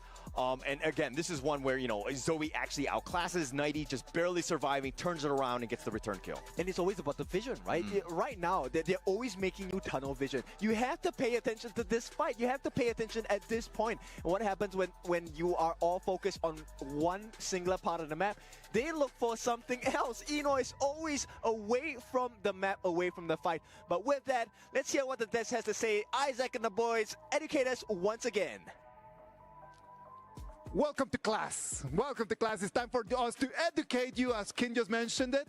We've got Professor Dave and we've got Professor Manjin with us, right? And that's going to be a lot of fun. Welcome to class. I'm going to be your classmate. You're going to be the teacher, brother. What are you doing? Okay. It is going to be 2-0 right now for AGAL, taking a victory one more time on top of Twisted Minds. In this one, it looked a little bit like the gap is actually becoming a little bit bigger, isn't it? Yeah. I have one sentence to describe this game. It is defense is the best offense. How can you possibly kill? It seems like a blue-green type of draft, right? You have the Long, you have the Dolia as well, Haino, and even the Miyu, and even the Mankey. Early on, if you're Twisted Minds, you're like pressured to, how can I counter build this? Do I go? There's no way to burst any one of them, right? Do I go early anti-tank? Do I go early anti-heal type of item? But if I go for those items, I clearly don't have any damage. So how can I win? Like, I don't have the necessary key to do it. Maybe the Direnji, maybe after the Imperial Gold card, but then again, it was too late. It was too late. It was very difficult for them just to kind of like grab one person from AGAL, take them down, and have a power play. Yeah. There was never a moment where they have the numbers advantage, right? Yeah, absolutely. My word for this game is synergy, actually. Okay. I mean, that's a better word. Yeah, Dolia. Thank you very much, Professor Dave. Dolia Long, Dolia Haino, and Dolia Miyu. I've noticed that KPL region teams like to maximize the effect of Dolia. We have seen it many different times. Today we're seeing it again. You don't just see Dolia along with a Duen. You see Dolia with many different things all together. Dolia could ult anyone in this game and make a huge impact. You saw just that. We've seen AG play the Long Dolia combo throughout their entire career, and they showed it here in a master fashion. So it's just a beautiful game. Look at the stats. Towards the game, everyone is equally as important in this game. I'm telling you, that Dolia and Ino Long, it was really, really top level. Because Long is just very dependent on his ultimate, right? But the problem is that it comes in, deals damage, uses the ult, comes back, ult again available immediately. And that is really difficult to counter. That's really hard. But well, you were promised lessons, and you were promised that we were going to educate you, and Dave has got some moments from game one, right, that he wants to talk about with us. So what about we just move the camera to Professor Dave? Professor Dave, please show us. Go ahead. Absolutely. I got two incredible lessons for people watching at home, okay? Now I got an illustrator right here. Let me hold your mic, bro. Thank you so much. Thank you, Assistant Professor Manjin. The first thing that you want to do at home is learn Hou-Yi and Ganmo combo. And I'll have a compilation of a few clips to show you the utility of it, right? So let's go ahead and play this very first clip. See, there we go. And this is Zoe and Ino. You can see they're setting up, but they don't have vision next to the red side bush. So what it will do is they will have Ino send an arrow. You can see about right here. And at this exact moment, you will see Zoe then stepping towards this bush. The synchronization of skills is what makes Honor of Kings so fun to watch at a peak level. And that's why it's so fun to play this game with friends, right? So if we continue to play this clip, you can see Zoe moving up now that vision is cleared. Although they didn't hit anything, but it served as a way to, you know, check the bush. But if it hit something, it could be deadly. This is second clip. Obviously, you know, it started off with Stripe being killed. But check out this clip, right? Again, this is the combo. Man. Eno lands the arrow, and you got Sheng with a 4 blades, insta kill on Lady Sun. Combo This យ៉ាងបានតែគ្នាយើងមានភ្នែកមើល is ទេ what makes this game so fun, so satisfying when you សំខាន់ play បើគ្នាយើងអត់មានភ្នែកមើលអត់ប្រយោជន៍ check ទេ out the third clip.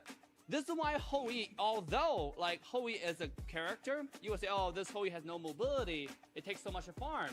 But utility Hoi serves as a bait because no mobility, people want to dive onto him. But then on top of it, you have this ultimate, right? That can serve as a force initiation tool. So once this arrow connects right here, you can see, boom.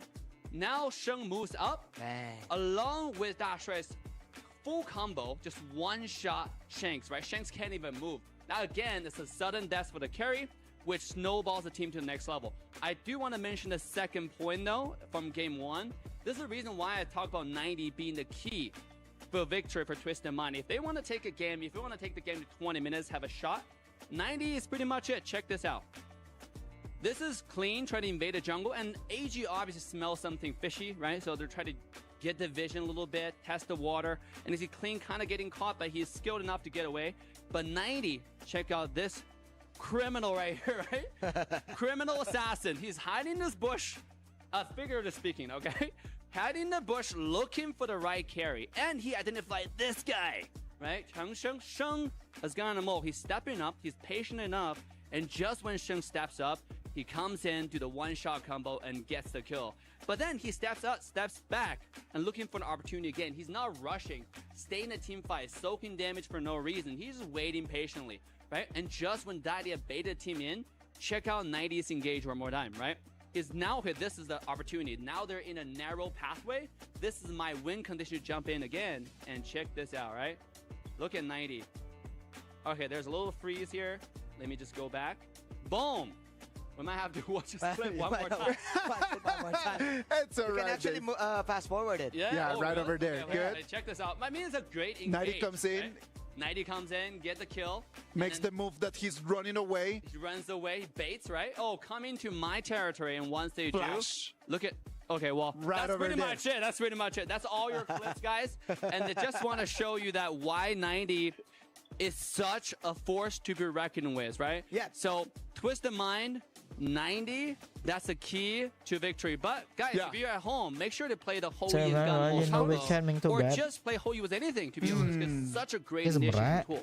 Thank you very much, Professor Dave. Thank you very much. We're going to take our notes and we're going to put it right out there for everyone just to copy my notes. It's totally fine. Ladies and gentlemen, 2-0 right now. AGAL on advantage on top of Twisted Minds. We're going to go for a little break and then we're going to be back with the game number 3. Number 3. Burp.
right, welcome back. Here that we was go. a 2-0 start to AGAL. We're waiting to see what Twisted Mind have in their mind to show us next. Here we go. I kind of feel like, Dave, this is the most important game for Team Twisted Minds to probably win. And of course, let's take it back to our main guy, Mr. Isaac. How are you, man?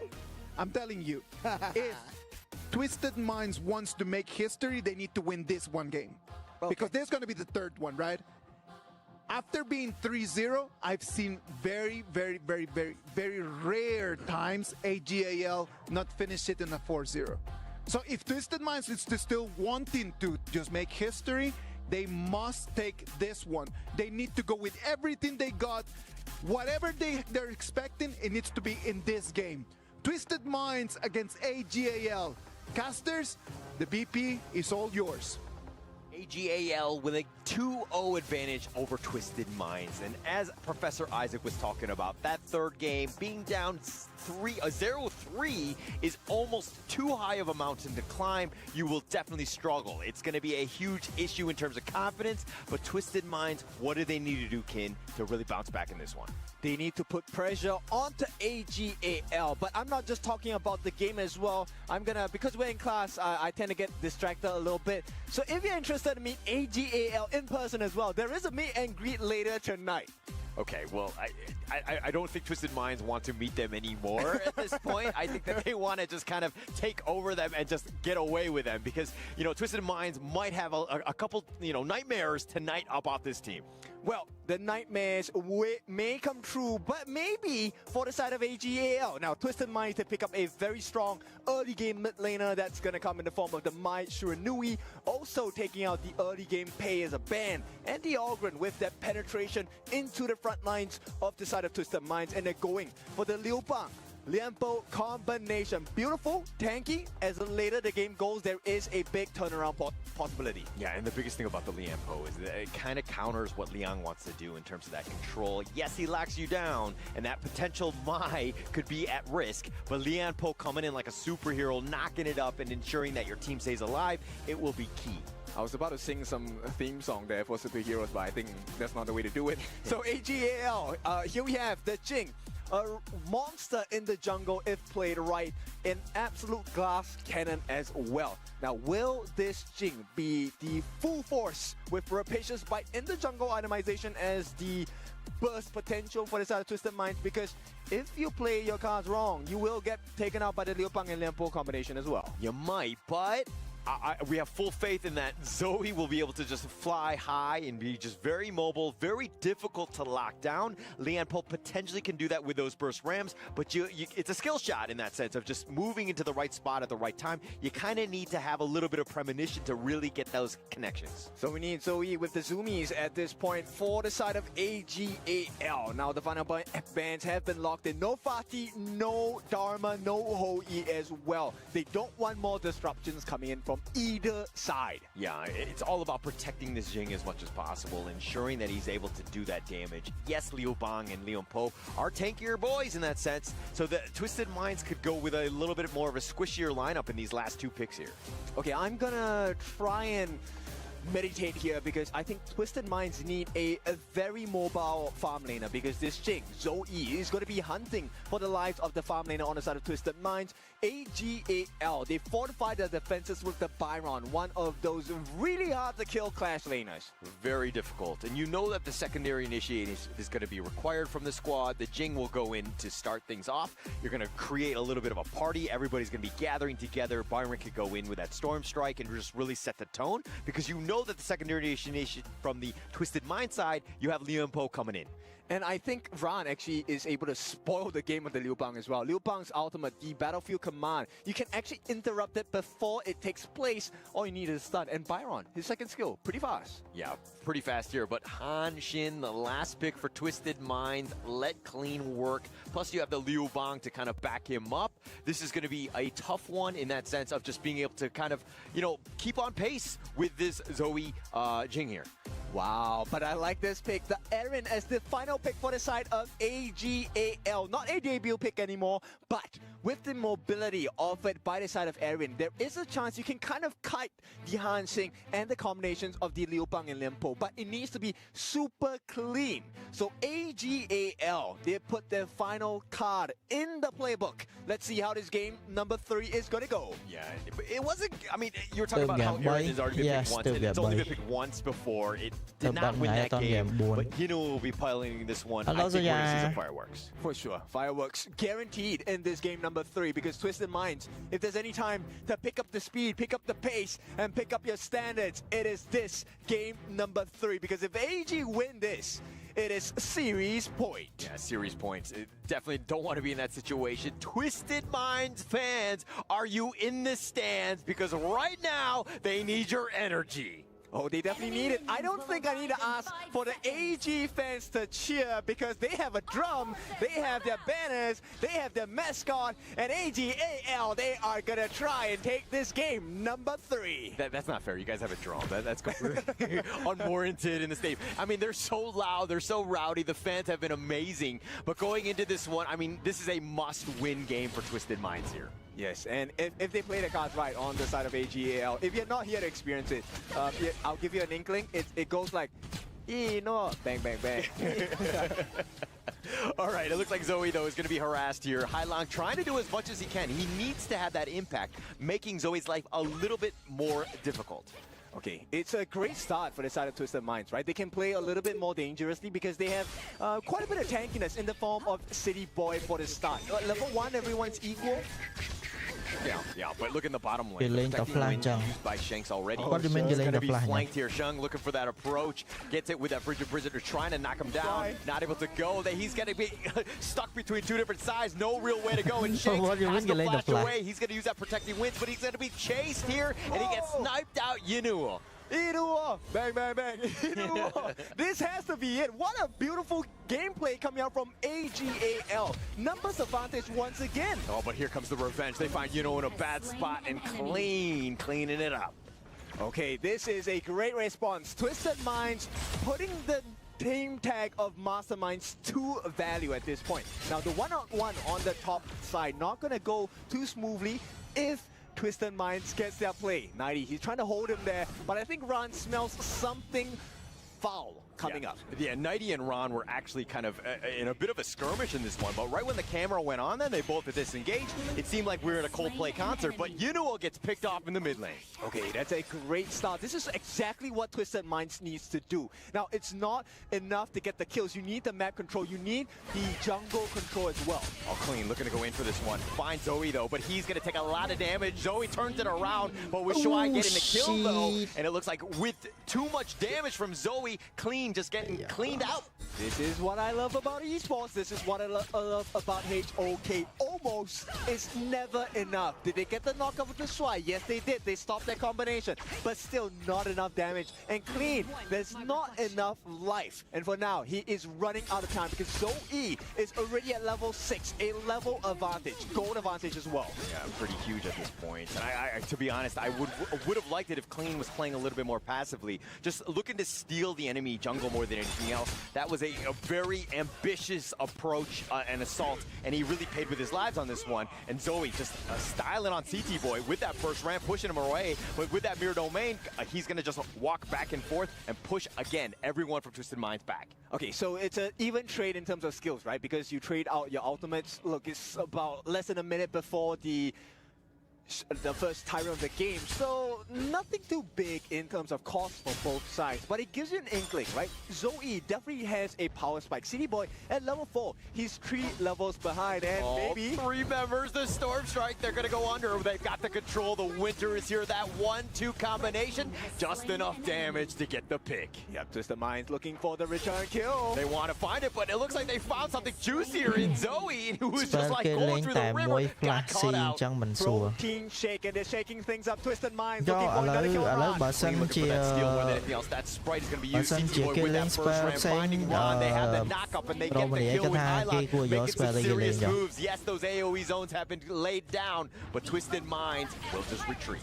Đi vô tha du cách tha thay bàn vô phan kia chọn nó sao ta lại ni bây giờ lại dương cách cha bây giờ lại bà sân gì vô spell xây nhá bạn cho tha oi của tờ nãy kia vô spell gì cái ta spell này đây bị lọ dương flower. Teleport coming in from Shang. He's going to be there in the bottom lane. Hang on. Oh, they find a nice little burst ram. Zoe and Shuai just limping away. They got knocked up though. They got a flash from someone there. I'm not sure who it was, but at this point, AGAL as well as Twisted Minds, they understand. It is the buffs that are important. Oh, the winter is here, and it doesn't look like Hylon got that steal with a Kachus and finds Zoe instead. CT Boy still up in front, looking to tank here, and it looks like they will be backed off yet again. All right, they're turning the pace up a little bit. Shanks, a little bit in control against Xeno. The goal now, I mean, is dead to rights even. There is no advantage for either team. No advantage, but the Tyrant is looking to be at least scouted out by Hylon. Don't think they actually start. They're going to wait for Clean to ensure that he's able to safely do it. Twisted Minds, again, putting pressure on the mid lane, giving that farm to Clean. Princess Frost, so good at checking the brushes with a first skill as well. Nice and burst. Right now, nice burst ram. The Battlefield Command right on top of this. They're trying to go for Shang with that burst ram again. Shang just somehow staying alive, but they find Yinua. But Nighty's trying to trade his life away, and they've got a double kill going the way of Hylon as he finds Shang as well. Okay, they get a 2-1-2, so that's great for the side of Twisted Minds because AGAL, you do not want to give them an advantage. But the mid T1 now under pressure. Shuai. Yeah, they're looking to rotate. They need to defend here. And the Hylon finds the pickoff, finds Shuai. Left him wanting in that sense, but Zoe backing away. He's going to stay alive. That Oakbolt doing some work. Ron is going to now join. He's going to back off now. But he did burn out the flash from Shanks. So this is a decent situation for the side of Twisted Minds. But this might be a mistake, Hylon. You do not want to stay here. AGAL will not be threatened by their presence. Yeah, they will not be. He's been making some good moves. Hylon had really needed to have stepped up in this one. He's making some good rotations, but now here comes Zoe with that mirror domain. Nighty's getting focused in. They find Clean first, but here's the return, and it looks like Hylon will get that kill onto Zoe. Bad trade for the side of Twisted Minds. They do trade the junglers, but with one more extra kill on the Nighty, that combination is spoiled. And even though no one has gotten that first Tyrant of the game, look at the way AGAL are occupying the jungle of Twisted Minds again. Ron just chasing it down right onto CT Boy. The Tyrant still hasn't been taken at this point, but AGAL with some picks, it looks like they've got a little bit more fighting, spirit in them, and they want to take more of those as opposed to just taking objectives like they have in games 1 and 2. I mean, they need everything they can get their hands on right now, right? Ron buying attention. Look, he has the attention of 4 different members on the side of Twisted Minds, and with that, with the pool of attention, AGAL, they reward themselves with the T1 on the top again. And look, goal difference. Zoe doing so much better than Clean at this point. Yeah, I mean, it's 1.4 at this point, and Clean has had a bit of a struggle. He hasn't been able to give them that space. He had that early death, which definitely didn't help them. But now AGAL, okay, it looks like they're just going to give up on the Tyrant for now. More look for the push and then take the Tyrant. Fast clear, now you give them 2 options, right? Do you want to fight for the Tyrant or do you want to defend your T2? Once again, multiple options for you to choose from, and now you have to choose right. Yeah, and it's not good. The control, they find CT Boy with that Winter is here, but here's the burst ram. He's able to out-tank this. The Battlefield Command right on top. The Trevor Smash on to 2, but CT Boy falls first. They find Hylon. He's going to get slowly dashing away. He's going to get to safety, but Ron with the chase down finds Shanks. They're going to find Nighty as well, and with 4 members down, AGAL starting to roll. Okay, they get the surprise kill onto Ignore, but it's not enough. They still have 3 members on the side of AGAL pushing, and there is a wave in the mid. Clean, he's going to try and mount the defense. No, that's a good decision. You cannot fight against Zoe. And Ron, what is he doing? He already trying to break down that T3 on the bot. Yeah, this is where Golem is going to be contested here. Giving up to Zoe here. Clean, not able to even find that one. He can't take much, but Zoe on the chase, on the approach, gets the kill on the Clean. Yeah, he knew he had no option. Shuai actually perfect positioning, pushing him towards the jungler, and Ron was also clean behind in pursuit, ready to get the kill. AGAL just making all the right moves. I mean, he was actually putting him away. He was contesting the Azure Golem, and Clean was like, okay, brother, you can have that one. I'm going to run off. But Zoe gets the blue buff, and then he's like, no, I'm going to find you, and I'm still going to kill you. Which is kind of scary, right? This is 3 different decisions. That combination from the Liu Bang and the Lianfo coming in at the right time. But look at the way they group up on the side of AGAL, right? Everyone is sharing the damage. Ran then picks up the appropriate target to push away. And now you're left with no combination available. Ideally, you want Clean, you want Shank to be untouched. So they separated them. And at this point, there is no way as the T3 at the bottom. AGAL looking for an opening. Yeah, looking for the opening, but they've got the control. The jump in was potentially there with that Tremor Smash, but he's going to be killed. CT Boy gets picked up. AGAL makes him pay for even trying to go on him. Yeah, hitting his boss fights. You can have your ultimates. We will just melt you down in multiple shots coming out from Eno. Hurting them not just in game, but in real life as well. Flash về trận đánh riêng. Anh nói tới bà tha bà thêm ghê cái miền bà bà hao nó để ai sẽ đấy bán sẽ đấy bàn tay trận nào mơ về trận cái vô tập flash thì cái lên này không. Flash cứ dân ai chân trâu ban vô một, dân ai chân cái ban dân ai trâu cái ban. Hay về chui ban trận. Ủa bây giờ dân lên ní thêm phai ghê mẹ trận nó khơi mai bay nãy cái nó trung trung kia nó chẳng biết khác bà kia thời ca trong spell lượng liêm kia thời ca trâu chạp kia thời ca. Ra cái này là cái chop make play nó cứ kia vô flash mata mà. Và dân vô FC vô máu make play mà cả rồi. JC goes in for the revenge and tried to go for the pick off onto Yino. It was a very brave play, but it was a suicide mission in the end. I mean, you're doing what you can. Tôi chui mọi người về đồng đội ca mà. Try to put as much pressure as you can. At the same time, top lane they will try to make a trade for the T1, but still the trade is in favor of AGAL. Yeah, taking all the good trades. I mean, losing out on the Shadow Tyrant, huge, especially at the 10-minute mark. That's the first one of the game. This is going to be a huge buff for you in the later team fights that are about to happen. But only trading away the top T1, I think AGAL will be very happy. Mình lọ dân lên vô mà sắp chơi này vậy. Hay bà đôi chơi lên điện mấy cái vô FC mà không bị flash vô mày cát nè. Không phải do họ chấp game mày cát rồi.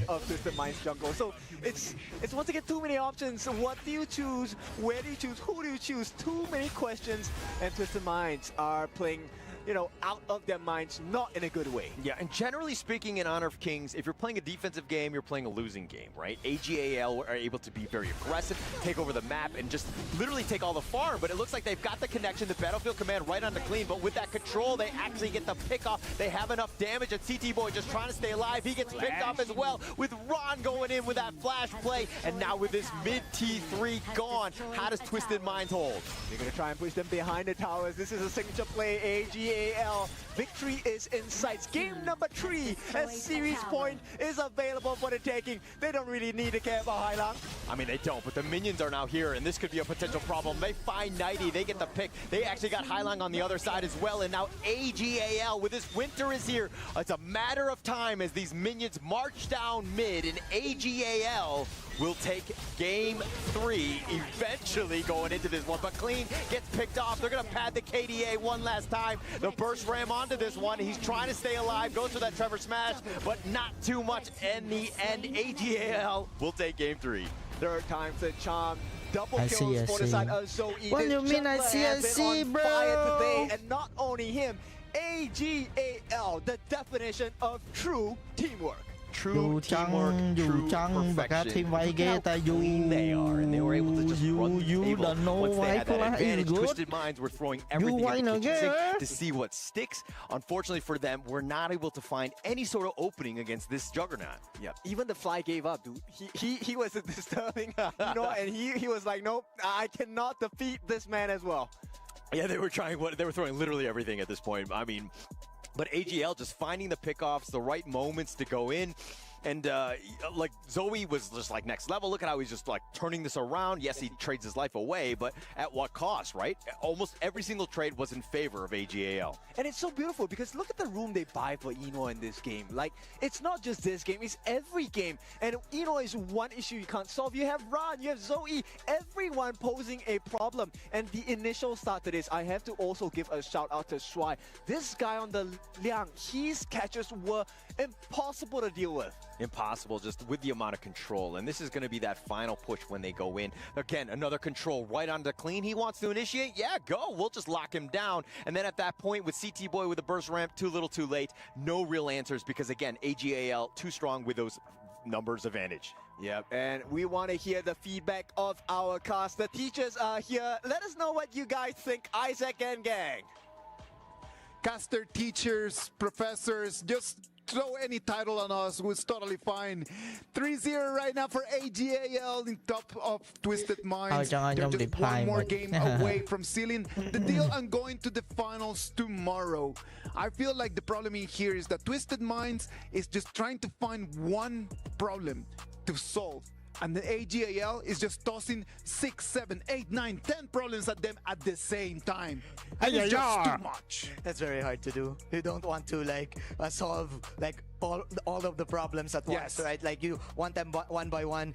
This could have been the game for Twisted Minds. It was so chaotic, and you would like to commend them on that, like on being chaotic. A lot of skirmishes that is not really confusing for their part, but it was working on the early stages of the game. Hailang was 5-0 on that My Shiranui, but unfortunately, just one team fight turned the tables around. That's it. It's just one team fight, one little mistake, and then AGAL just took them from the hair and then just took everything back. Yeah, I have one phrase for that specific game. One phrase, two phrases. The last game was called Fighting Together. Yes. So the issue is Hailang, yes, have a lot of farm. Yes, he has a lot of skill. The mechanic, remember the turnaround where he tried to trade Enoa before he dies, like we were catching him. This guy got the mechanics, but he was fighting alone. Yes. Whereas for AGAL, they're fighting as a team, fighting together. And we'll have some clips that we show later to demonstrate the power, the discipline that AGAL have that they brought to this stage. So if you're a team watching this, show, watching this KWC, learn from how they focus on one target at a time and how they fight together. Just look at that. Like in this moment, right over here, 7:30. In this moment, this is when things turns around, right? Yeah, there you go. That was the miss. If you're gonna look at Hailang there, around the top side, Inoue was actually expecting him to go in, and he's actually distancing himself to the team fight while having a damage. That's why it's very commendable. And I do agree with Professor Dave that the team fight combo for Team AG is just top notch. Just expecting Hailang to go in. See, he's smiling. He knows, like, oh my God, they countered me. They countered me. I could have like cleaned everything. I have the damage. I have the burst. Yes. But man, that outplay swerved the entire game. It was really difficult for him, right? Like he could not find any other flank just to come in. And when he thought like, oh yeah, I'm gonna enter from him, there were just 2-3 people in the bushes waiting for him. Like super crucial miss there by Hailang. And again, the team fight capability of Twisted Minds, I think, can go toe-to-toe with the high caliber teams. But then again, there's always this team fight objective mindset of Team AG, which is, I think, not yet the strongest point of Team Twisted Minds. I mean, look at the team fight participation on this graphic. The very last column, AGAL is kind of evenly distributed, right? Everyone is participating in the fight just about the same. Whereas look at Twisted Mind, there is a clear differential between My Shiranui, Hanxi, and the rest of the team. Of course, like some of them are just kind of like just going on their own. And the problem is not only going on their own, it's just the fact that they're just being caught by 2 or 3 members from AGAL when they are taking 1v2s or 1v3s. Yeah, and I also want to say that, credits to where credits due. What's my name? So Twisted Mind, they brought the chaos as mentioned, and it was working out. It was working out. But the best way to fight chaos was a team synergy. And that was a synchronization at best. If you look at from a multiple different perspective, number one is the draft. You like Twisted Mind's draft. Where is the synergy, right? It seems like the 5 good picks, they try to make it work. It just mashed together. Where you look at AGL's draft, it's clear strategy. You have Liang, you have the Princess Frost, right? Well, AKA Wang Zhaojun, that works together, and the rest of the draft just fit in. Yeah. So it's just really good. And by the way, the Aaron pick was good, right? Obviously, you build magic damage damage. Aaron does both standard physical and magical, and when you have a consort who can dodge all physical, Aaron is if you want to know my name profile មើលនៅកន្លែង YouTube Live ហ្នឹងទៅមើលកន្លែង profile របស់ខ្ញុំមកឬក៏កន្លែង subscribe ទៅវាលោតឈ្មោះខ្ញុំនៅហ្នឹង something like that វាលោតឈ្មោះនៅហ្នឹង had an opportunity to talk to Sky right ចុ before ច the ទៅក game ន្លែង started profile and រូប let's ឯ see ង what ទៅ she ឃើញ had to say ឈ្ about មោះហ្នឹង AGAL's performance. គេដាក់ So welcome back, guys, Violi and I'm here joined by Khơi Fei Chua. from AGAL. She's the one and only CEO from this club. So please say hi to our CEO. audiences. 跟大家打个招呼吧。大家好，我是 AG 菲菲。大家好。 So very nice to see you over there. So how you like everything in Riyadh and EWC? 这一次我们来到利雅得，然后包括整体 AG 的表现都非常好啊，你感觉怎么样呢？我觉得来到利雅得， Oh my god， 来到 EWC 的现场，我觉 bro 得我很期待选手的表现，然后我觉得赛场的气氛也很热烈，然后也有很多粉丝来到了现场，所以我很期待大家在赛场上的表现，然后加油，取得好成绩。 Okay, so personally, I look forward to Riyadh. I love the atmosphere. I love the culture here. And personally, we see a lot of fans travel a long way through China or other countries to Riyadh. And we especially love the atmosphere in the arena. And we thank so much for their support. And I hope that our teams and our players could get a good score. So how proud are you? Bring your drums to the arena and together shouting 加油 to the players. 我们有看到，就是 AG 有携带我们的鼓来到我们的现场嘛。 还有我们所有观众朋友们一起欢呼，为他们呐喊，这种感觉是怎样的呢？因为其实我们有很多时候我们都会有鼓，或者是有我们的旗子，然后我今天也带来了，然后去给选手们赛场加油。我是觉得选手们在赛场上面努力去拼搏，然后我们在下面呐喊，然后希望选手们能听到我们的声音，然后打出风采，然后赢得比赛。 All right, normally we bring our flags, our flagships, and our drums to everywhere. It's because we want the players on the stage to feel the enthusiasm, to feel the passion from us. They do their best, we do our best. And hopefully our shouting and our noises will give them a very positive reaction and they can perform good and well in the game. So after all, the best wish is wish for a good score in the game. Thank you so much, Fei Fei. 谢谢菲姐接受我们的采访. And that will be it. Going back to the studio. Thank you very much, Sky, and thank you very much to the CEO of AGAL. Bringing those drums, believe me, has made the whole atmosphere a lot more intense, a lot of passion right over there. Not only because of the sound of the drums, but just the fans are really making this a top-notch experience. And I really want to be part of it. I really want to be a part of it. Like, I love to dance, you know? Like, we love to do the cheering. Hopefully,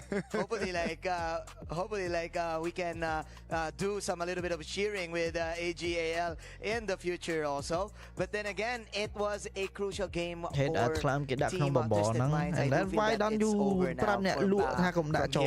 Really? Because it's really hard to pull off like a 0-3. Really tough. Yeah.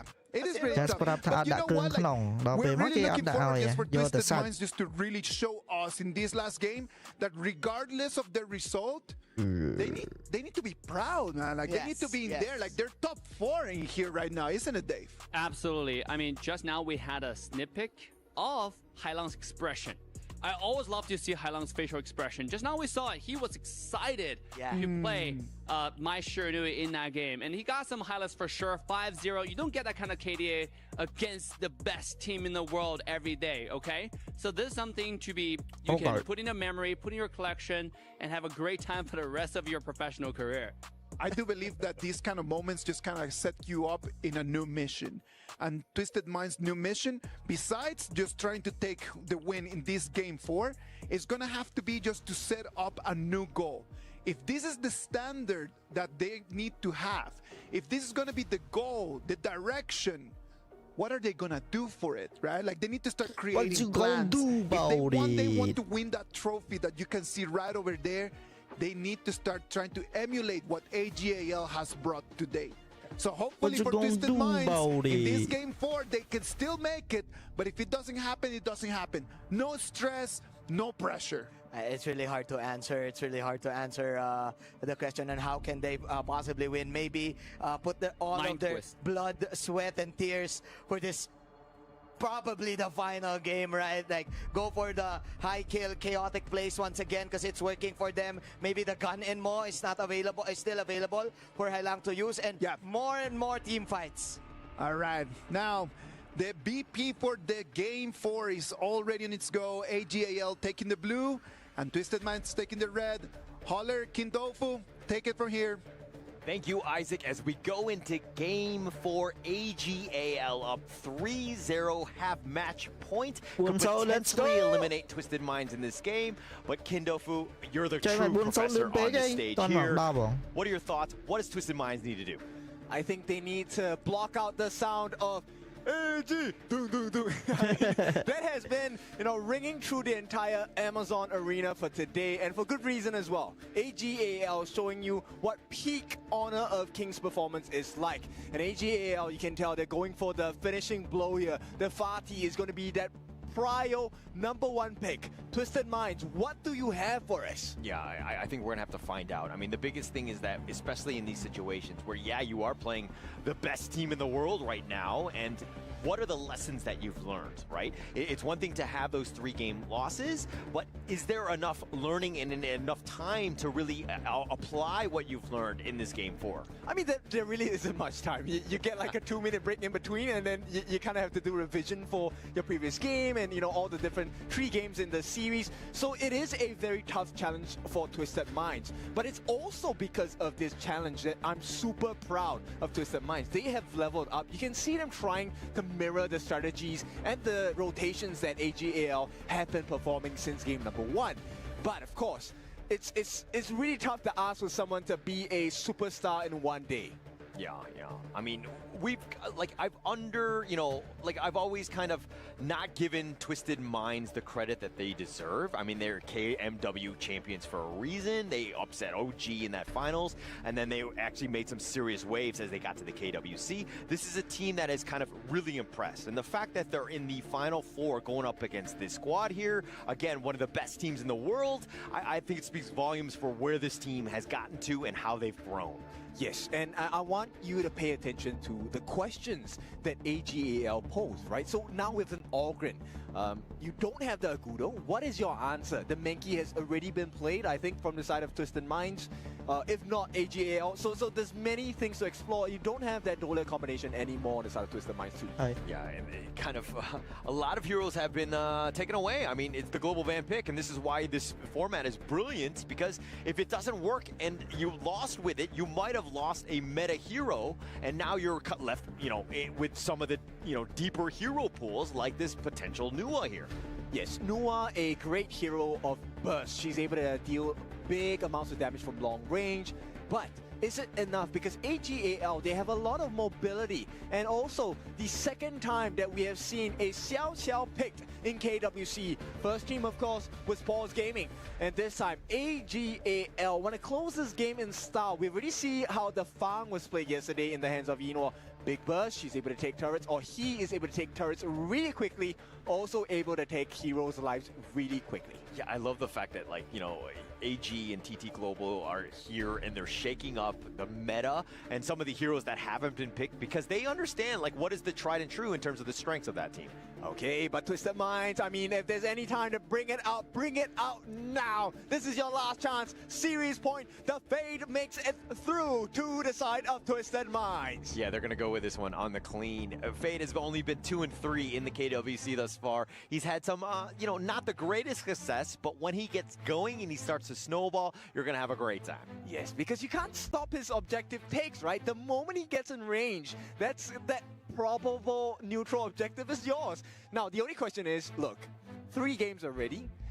I have to state the facts. Look, Twisted Minds have not reached that Tyrant Pit in time for the first 4 minutes. Yeah, they haven't taken any, but they've been pushed away, and this is why AGAL are so good, is that you can't play the game that you want, and, they've been generally, Twisted Minds that is, have been good at the early game, and they kind of close the game out. They slow siege, and they just use the objectives to their advantage, but they're not able to get any against AGAL.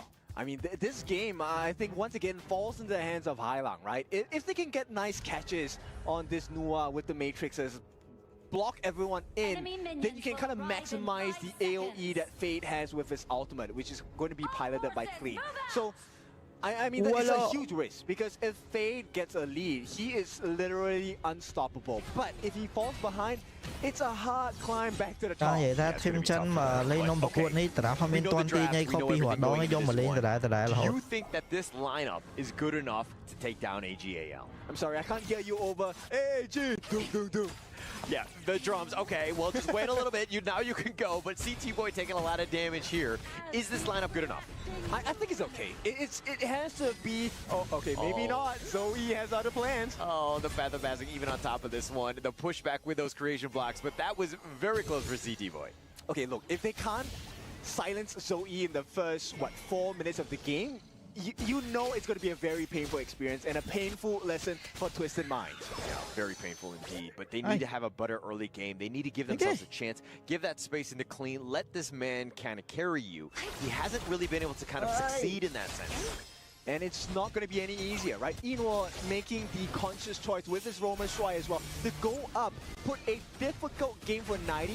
So he's going to shut him down, because 90 is one of the big catches on the side of AGAL. How many times have we seen AGAL just walk up to that board pit and just take that away? I mean, it seems like minimal, but you know what I mean? If everything on your side of the map is like literally 50-50 and you just protect that, but that slight edge, this one camp just be taken away by AGAL is just going to help them grow.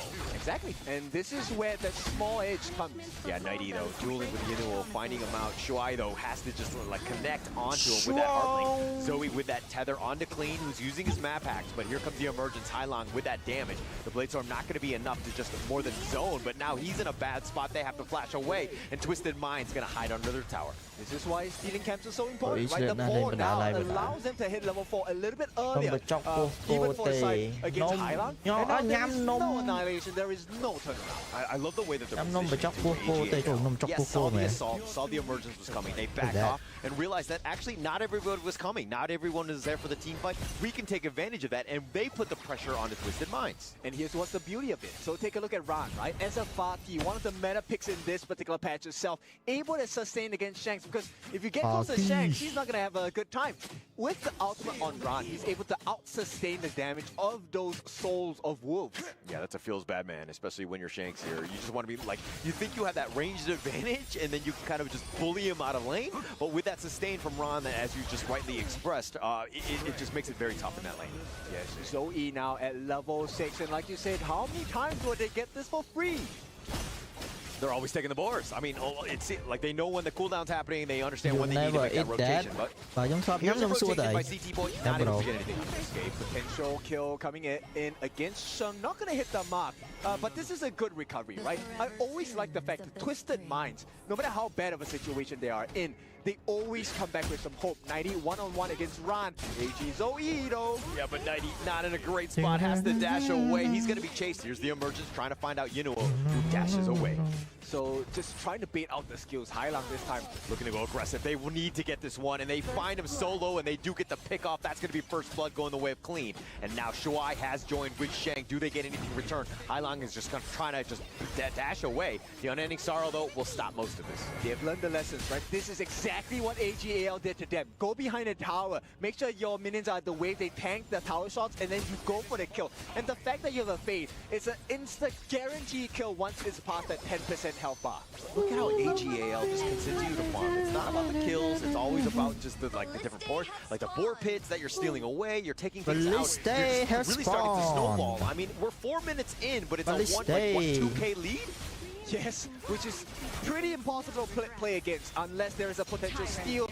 Not going to come in time from the side of Hailong here. At the same time, Clean, unable to match the pacing. He had to secure his Crimson Golem. Azure Golem about to be taken away as well. Zoe just seer states it and smites it for good measure, but they continue it on. He uses the Conductor of Souls, but Zoe getting a little bit low. Clean with that damage, and Twisted Minds finding some kills, but they're going to be backing off at this point. Yeah, they're showing the win condition, so this is great, right? They didn't need to care about the Tyrant. They're looking for additional kills. Crimson Golem also open for the taking, but AGAL, they're putting 4 members here to defend this buff. Yeah, they wanted this, but Clean scouting it out, and he's going to let it go, or give it potentially to the lower end, but they're going to give it up to Yunoa.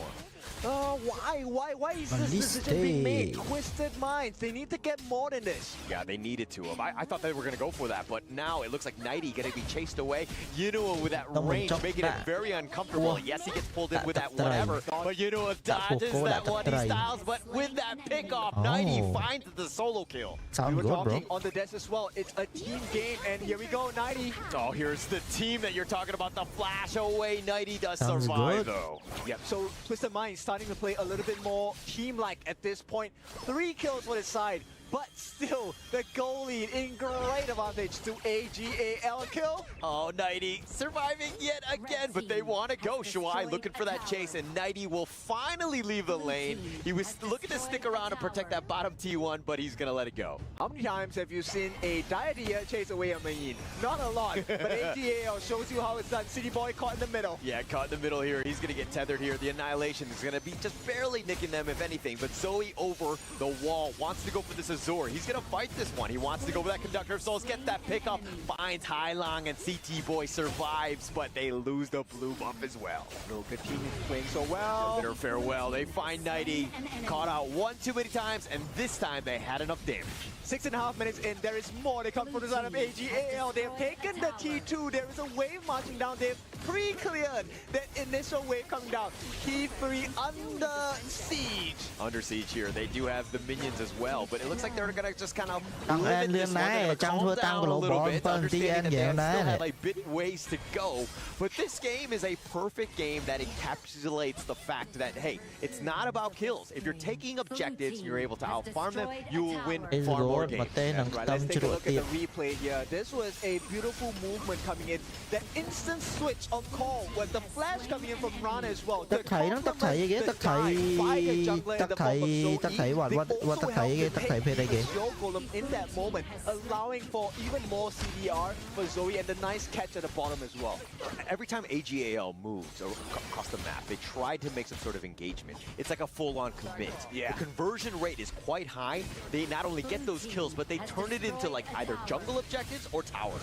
And AG, they're just shopping in the jungle. Yeah, they're taking everything. CT Boy's like, okay, enough is enough, but he's in a bad spot. The Unending Sorrow on pack. Yes, he scouted that out. He's been knocked around, but it looks like they want to turn.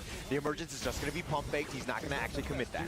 Look at the way Nighty is scouting him out. Ran picked off and pushed off 4 members on the side of Twisted Minds, but here comes the cavalry. The support is coming in. Yeah, they want to go. They're going to try to chase them away, but more than anything else, they want the Azure Golem. Nothing for free for Twisted Minds. Yes, right. This is the pressure you have to put. Hailong just made it out, but here comes Zoe. Yeah, putting the pressure even further on the Death's Precipice on top of this one. Clean gets on top of that wall. He will survive in that sense, but AGAL, this siege, this onslaught, so difficult for Twisted Minds to defend. There's very little answers, right? Because the strength of a Fade pick is to be able to instant execute people, but with the help of Shuai on this Diadia, taking the redemption support item as well, they'll never fall low. They'll never fall low. There's too much sustain, Tôi too tất much thảy tank. chỉ lụa Like cuồng Zoe, mà yes, he's thở gonna chứ get going khả on here. năng Nylon potentially looking to go in, but they look to just turn this. The Unending Sorrow keeping CT Boy mi alive. cái tất thảy đang đá nè. Của nhám mùi nhám đạn chẳng việc đôi dương top đi chẳng đôi giờ dương top sẽ chụp bay cho nó. Nó mà chọc đã mùi lại sẽ chụp bay cho chỉ lụa mới tất thảy bản trai luôn. Yeah. The biggest takeaway from this game is that Tất thảy bãi yes. Tất thảy bãi yes. Some sort of tower objective. And Twisted Minds, even with those two or three yes. early kills, they were not able to really, take anything from them. Last chance, they're trying to go for a Chẳng kill biết đặt here. nê hoàn ra lý kia đã là bóp sen. Nó dễ nó mà chóc đã là bóp sen hay đã mùi đã mùi tất thảy ba em lắm hay đã lại đã ấy tới nó đã xây của ba nó nhắm tới đời ngay nè. Nhóm cho chất nhắm này ta. Nhóm thua địch bắn súng nhá, thua địch bắn súng hỏi đây. Đã nằm trong dân tư đã ở lại một dân tư hay đã sạch đại dân tư hay đặt lọc nghe nhầm vô rồi.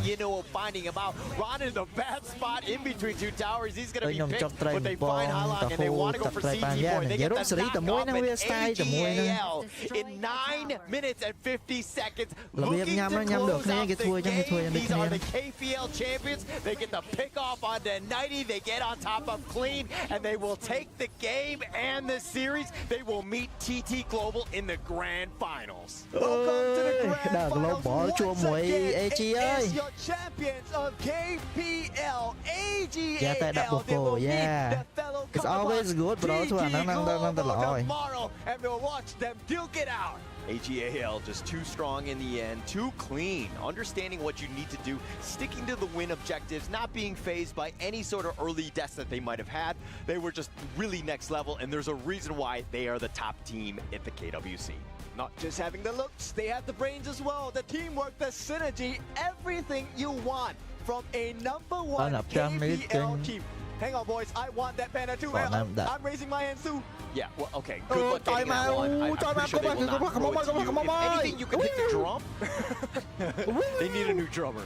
Yeah, but the celebrations galore coming in for the side of AGAL. Let's talk a little bit about Twisted Minds. They put up a valiant effort, decent fight. They were learning quickly, but against the #1 team from the KPL region, there is actually not much you can do. Not much you can do at all. I mean, Twisted Minds, look, I did not have them in their top 4 on my bingo card, right? This is a team that I did have good expectations. I thought they were going to be top 8 if anything, but they just showed up. The perfect play was just not able to kind of execute against AGAL. Too strong in the end. These guys were titans. Every single movement they paid with their lives. And again, why Halong might have been happy in that situation, you know, he's just like, I just missed another opportunity.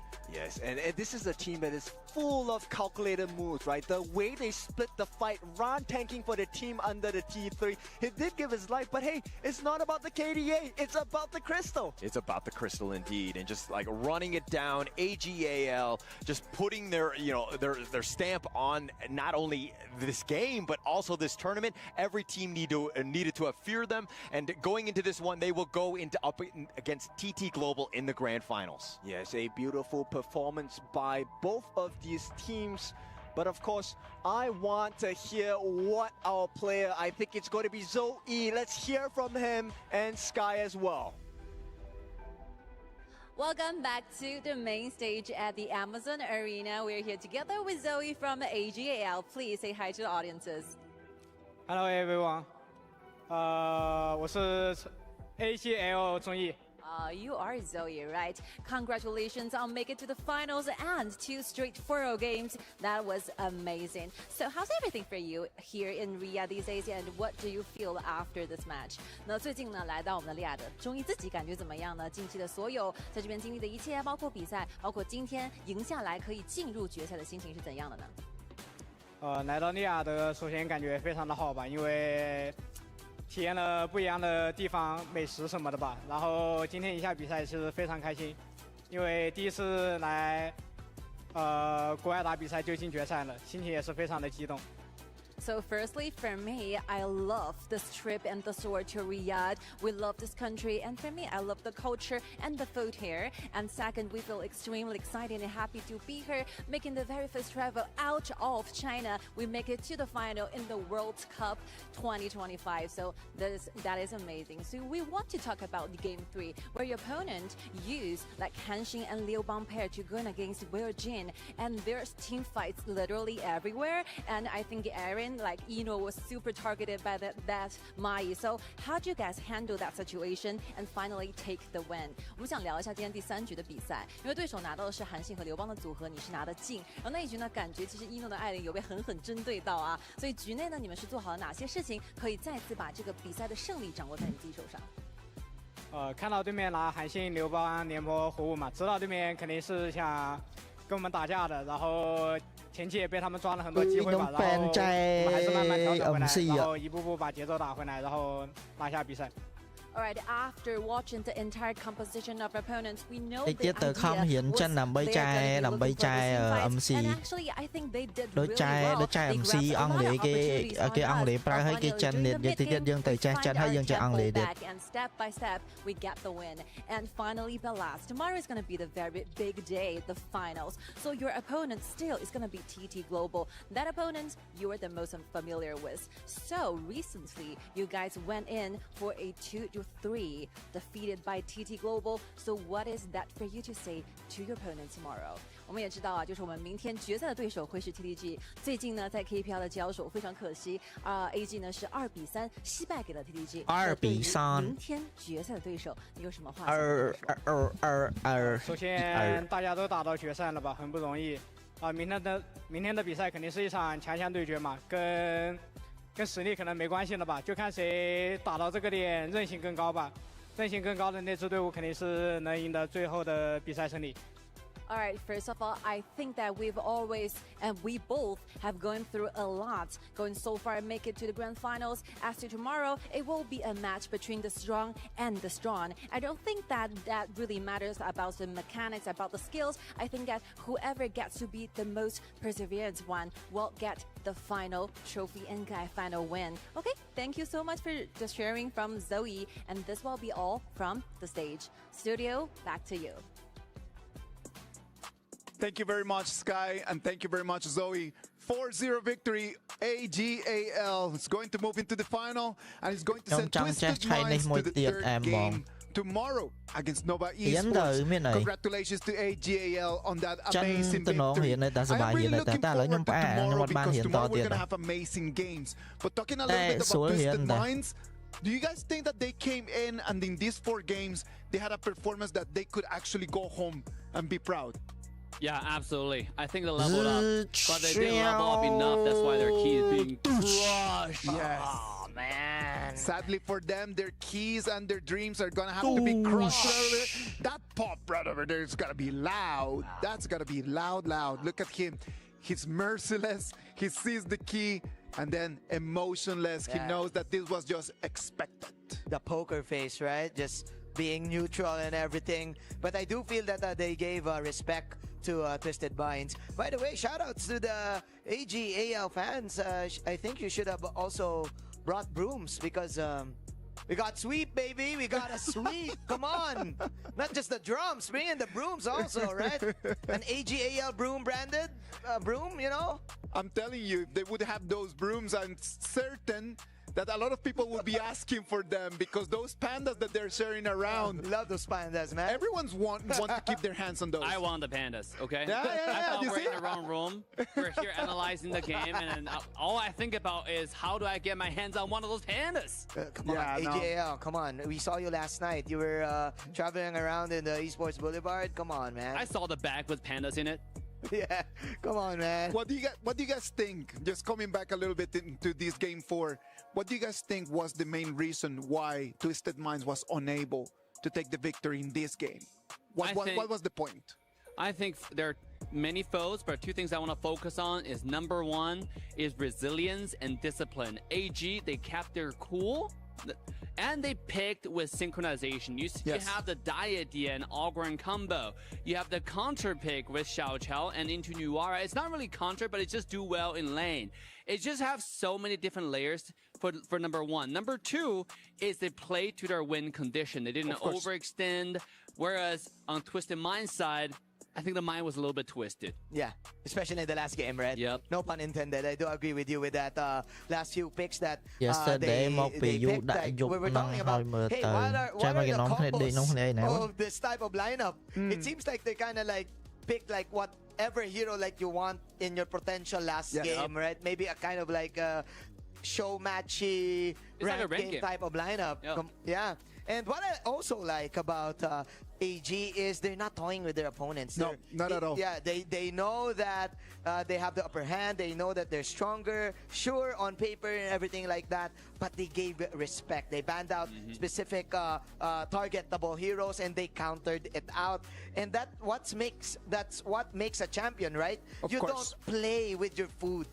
you do not play against your opponents, right? Like it's a matter of just understanding that you have people in front of you that prepared for everyone. Look at that. The pandas that everybody wants, the pandas that Dave wants, and look at that. Tossing them there, 40 pants. I know that those pandas are gonna be like real expensive right now. If you want one. I mean, it's limited edition. Panda through by Eno, right? That's the bragging right you have. But again, I want to give credit where credit's due. The entire playoff, in my opinion, is about leveling up for the global region. And I think Twisted Mind for sure brought that tonight. Yeah, all the games, it's not one-sided at all. Oh, she caught the panda? Oh. Did she got? Who cares about analysis? Let's go for pandas. Toss them over here. Yes, toss them over here. I want the pandas. I was just caught by her. Like she was like one phony hand, and then she caught the panda with one hand on the other. Man, like that's skill. That's skill. That's the kind of skill that we need over here in the KWC, right? Yeah. She's in the wrong tournament. She go play football. I'm really sorry, Dave. Keep going with your point, mate. No, all I want to say is Twisted Mind definitely played it really well. Yes. All the games, the different mechanics that we've seen, the Mai from Hailan and also 90 with that flank, you know, with the Dharma. You have seen those highlights. It's absolutely insane. I want to see more of Twisted Mind going to the future. Yes. They're known as an underdog. Again, they have one more match tomorrow for the 3rd and 4th place. Nova and Twisted Mind. You know what, Professor Dave? What about if you just give them a class on how to do BP? That would be really nice. That's good. I would love. Chẳng si vòng đi go to stage hay bắt tập tao bro. Ôi, nhóm thua chắc là nhóm cho pro. Yeah, you need some Professor Dave. Yes. I'm too old for that, bro. Help us out. Here we go. I'm too old for My that. mind on command. That's all I'm gonna say. Okay. So. Let's take a look at the draft. Chẳng vậy tha dụ nhóm thua hờ dụ đại kia lên pro rồi dụ nhóm cái cho đi bỏ đây. So take a look. You have first pick coming here from Loam. That's a core being picked out because it's just a good pick in general. He can play in any comp. And you have then from Twisted Mindset, you have DRNJ, you have Zhang Fei, right? Some standard picks. It's all right. But look at AG, immediately follow up. They have Dolia to combo with the Loam, right? That's your core. And they realize, okay, we have squishies, we have the hyper carry. We need the front line. So let's fill in the marksman and the jungle. Team chân kìa thua mascot panda, ra panda nó bị đụng nã sọc chết cho sọc dân ấy vậy. Sọc dân thua một sao này, thua một sao này. But on Twisted Mind's side, if you look at the draft, there isn't too much synergy to talk about, right? Okay. You have Princess Frost mostly rely on her own to do the skill 2s, to do the skill 1s. Yeah. Same as Luna. There's no one really engaging. We saw Zhang Fei being picked up, but Zhang Fei is more of a peel type of, character. Yes. Engages bong lim bạch panda thì ban cha panda. Vừa coach có ban đài. You have Miyue being taken out, right? As a counter. So same as Haino, it does well in Princess Frost. Clears wave really well. It's a lot of damage output. So I would say for everybody at home, if you're building a team, you try to join the KCS, the upcoming tournaments, community tournaments, or professional tournaments, try to build your synergy. Try to build your draft with synergies. There have to be combos because it's a global ban pick, and that's what makes this so fun about Honor of King tournaments. Yeah. Now, the next thing I want to talk about is how AG start off their game. It's a master class, okay? Because there's so many details in a little 30 seconds. Yeah. Starting out a game, you have, in this game, Zoe, being the monkey. He does not buy the jungle item. They just come to the mid lane. And guess what happened? Obviously, you're going to have Eno and Shrei with that entire Long and Dolia combo to clear the wave together because they do it really fast. And now after the wave is being cleared, this is when Zoe decided to invade into the board. And they are taking a look because they know that Luna is kind of weak early game. Of course. And they can't really defend this invade. So that's why they're doing it. Another thing I want to talk about is why don't you buy the dagger to start off, right? Because the dagger will actually give you 50% less gold before the 4 minutes. And it will give you 25% less damage before the 10 minutes when you try to hit the wave. Of course. That's why he didn't buy it. He clears the wave so he get a maximum amount of gold. And he can do it the fastest. And then he buys the dagger immediately after so he can go to the jungle and invade this board. So it's just very methodical and a lot of details that you can take home. And it's very easy to copy and paste and take advantage. Because jungle is all about skilling Chứ So the Pro faster you scale, Attica the đột better it thêm is. Of ban course. ở bọn Now, đi the thua last khôi tới chậm clip. nhóm support I thua wanna video talk about this content được because vay Mandy, không I những think you thiệt. want to talk about this as well. Yeah. This is what I want to say. គាត់មាននេះហើយគាត់ទៅរកនិយាយរួមមុនដំបូងថារកធីមខ្លួនឯងរកអីតែដល់ពេលមកវាអត់មានពេលលេងអត់មានអីអត់មានអ្នកអត់មានអ្នកចូលអត់មានអ្នកចូលលេងបាក់ហោplayer ខ្វះដៃ clash មួយតែឥឡូវហ្នឹងគាត់ចូលធីមមួយទៀតហើយចូលធីមមួយទៀតធីមហ្នឹងលេងអែមដែរចាចាតែហ្នឹងចាំមើលទៅពេលលើតិចទៀតគេចូលលេងអាហ្នឹងខ្ញុំមិនដឹងទេតែឥឡូវគាត់ថាគាត់ឥឡូវគេមានធីមរបស់គេហើយគេមានធីមឲ្យរត់កាលចូលហើយ from Hailang, and mind you, Hailang was around 6 kills or 5 kills. But then again, if you are the Mai Shinui, you need to hit your what they call it, your fan first before you actually enter the team fight. So with Yinua knowing that Hailang is actually on an awkward position, he entered the fight. See, and Hailang actually missed his flash and his setup, and with that. That gave the opportunity for AG to actually finish him off, but to finish off the entire team. Actually, I didn't got to draw, but then again, you get my point, right? Yeah, and now I want to talk about the fighting together part of the team fight because it's so crucial. ពេលបើសិនជាបង្កើតធីមមែនតើដល់ train ដល់អីទៀតដល់ខ្ញុំលេង5នាក់លេងឲ្យធំត្រូវទៀតមិនចឹងបង្កើតចោលតែបង្កើតខ្ញុំលេងអញ្ចឹងខ្ជិលចំណាយពេលច្រើនណាខ្ញុំអត់មាននិយាយរួមខ្ញុំអត់ចង់ចំណាយពេលធ្វើអីយ៉ាងច្រើនដល់ពេលអញ្ចឹងទៅឲ្យគាត់ទៅរកធីមផ្សេងទៅស្រួល there's clear communication that there's a line on the left side and the entire team of AG now they're going to focus on this side of the team fight. Look the position of AG fighting this two and look at Twist in Mind.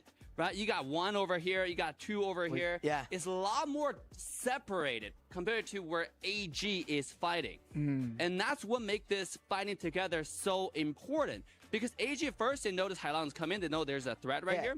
So instead of fighting over here, what they did is they dragged the fight to the right side. You can see everybody's retreating toward the same direction, and they're fighting the same target. That's why CD Boy died, even though he's a tank, he died instantly. But afterwards, they did not chase separate directions. The entire team started moving the fight on the bottom side. And check this out, right? And that's why they're able to get this result. You have obviously Aaron finish off the kill, but all four, the rest is fighting on the bottom side. That's why, that's how they clean this team fight up. Yeah. And that wraps my point. And actually, that was a shutdown goal, man. It is really difficult just to be able at the same time that you are having so much information, so many things going on. Like you're in the middle of a fight, and just to be able to keep the formation and then retreat in the same direction, that is actually not easy at all. Yeah, and it's also not easy to spot out flanks. You definitely want to use your upper map, click and drag and everything, and that was next level coming in from popping the first skill to spot out the threat from the Mai Shinui, plus the distance and everything. Top caliber play indeed, Manjin. I'm telling you that communication in there, letting everyone know where the Mai Shinui was, is the reason why he is going to be our Sony MVP series. He's going to be our MVP for this whole series. AGAL Inua. តែបើគេនៅក្នុង team pro គេហាត់ pro អត់មានពេលធ្វើ content ទេអត់មានទេ the celebrity boy មានតែអ្នកលេងធម្មតាមិនមានពេលធ្វើ content in the farm lane, right? Also, Inoa is one of the most talented. Yeah, I think I knew pro him from 2019 when he was a sub, and come all the way now to be one of the most recognized, most achieved player in the entire KPL region. This player has gone through a lot, and now coming to KWC demonstrate the skills. This guy is a silent killer. You don't have to worry about his mechanics. He was a flash player. He knows a lot of characters in and out. He knows probably the entire Honor of King, not probably for sure, in and out. តែ team មួយវាច្រើនមកគេធ្វើ content ក៏គេធ្វើតាក់ទងមួយ team ទូទៅដែរវាអត់តាក់ទងមួយ game ហ្នឹងអត់តាក់ទងមួយលក្ខណៈ the fun, it's just such a breeze of fresh air. Of course, he's a former ជាច្រើនអា content បង្រៀនលេង game ឬក៏អីហ្នឹងសិតតែអ្នក CMI Pro ឬក៏ Pro ជើងចាស់ឬក៏គេអ្នកមានបទពិសោធន៍ច្រើនគេស្រាវជ្រាវថៃមកយ៉ាងណា But he knows, okay, I still have milliseconds in terms of pressing that infinite fastness. I can go away, I can go back, and I can do the outplay. Innova deserves it, you know. He does deserve it. He's been working really hard for this, and right now that he is just the leader Ôi, of ta his giọt không ai team, dân ngồi bên he này is cái thua taking video them bằng hiện lên all chở the nè, way giọt to không ai the á. finals. Ê, They nhầm vậy came tăng lá giọt in không ai at dân the thua top video 8, vô thục and khăn they're gonna be này. tomorrow facing Thua video vô TT thục khăn Global in nè. that grand final. Is it going to be a best of 7? Before we go to that final, we're going to have our third place match in between Nova Esports and Twisted Minds. They're going to have a second opportunity for them to actually be able to prove which of them should be the closest to our S tier, right? Absolutely. They both leveled up. People say they are number 2, but tomorrow Nova they got a chance to easy prove that win, they might be bro. number 1 in the global region. So That's why I really like the third place match. Yeah, it is actually a statement game team for, game for của all of the global regions, đây of course. And then again, yes, I'm yes, going yes. back to what Vậy you said, luôn Dave. This is pro kìa đây thua learning content curve đây. to everyone who is new in playing HOK, especially for us, Vì mình especially content vì mình for là us content casters as well. variety, Me as content well tu as tự a, cho tôi as a mùi thêm, panelist, as cho a tôi mùi caster, gần I lẹ, definitely learned a lot. cho tôi mùi Doggy and ấy I dân were đây đây bật talking in tham mình Tagalog and we content were tu like, tự đi dương anh miên đi, content tu tự dân tình tham ná thua thằng like that. That is the reason why.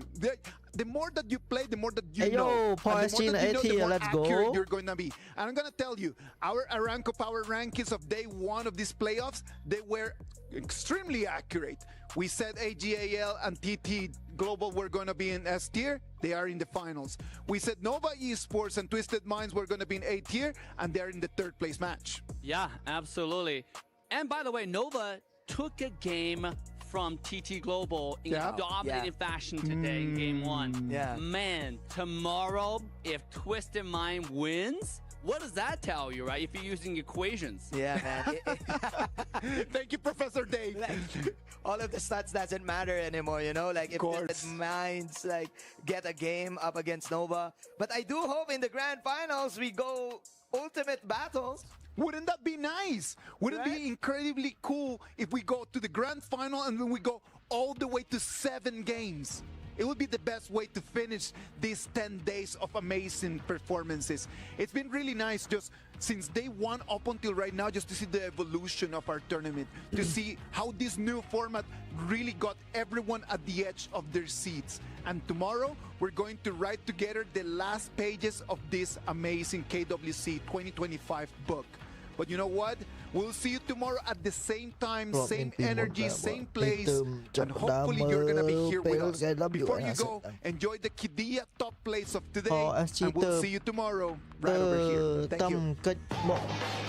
Kịch một quá. Tùm lệch một lực tìm môi man. Ở đây, phó chí không đi lục bốn khoảng làng man của. Hai cả môn lên nhờ lên xe đây và than liệt là làng của đội đưa lợi. Lục bốn liệt làng đòi lợi.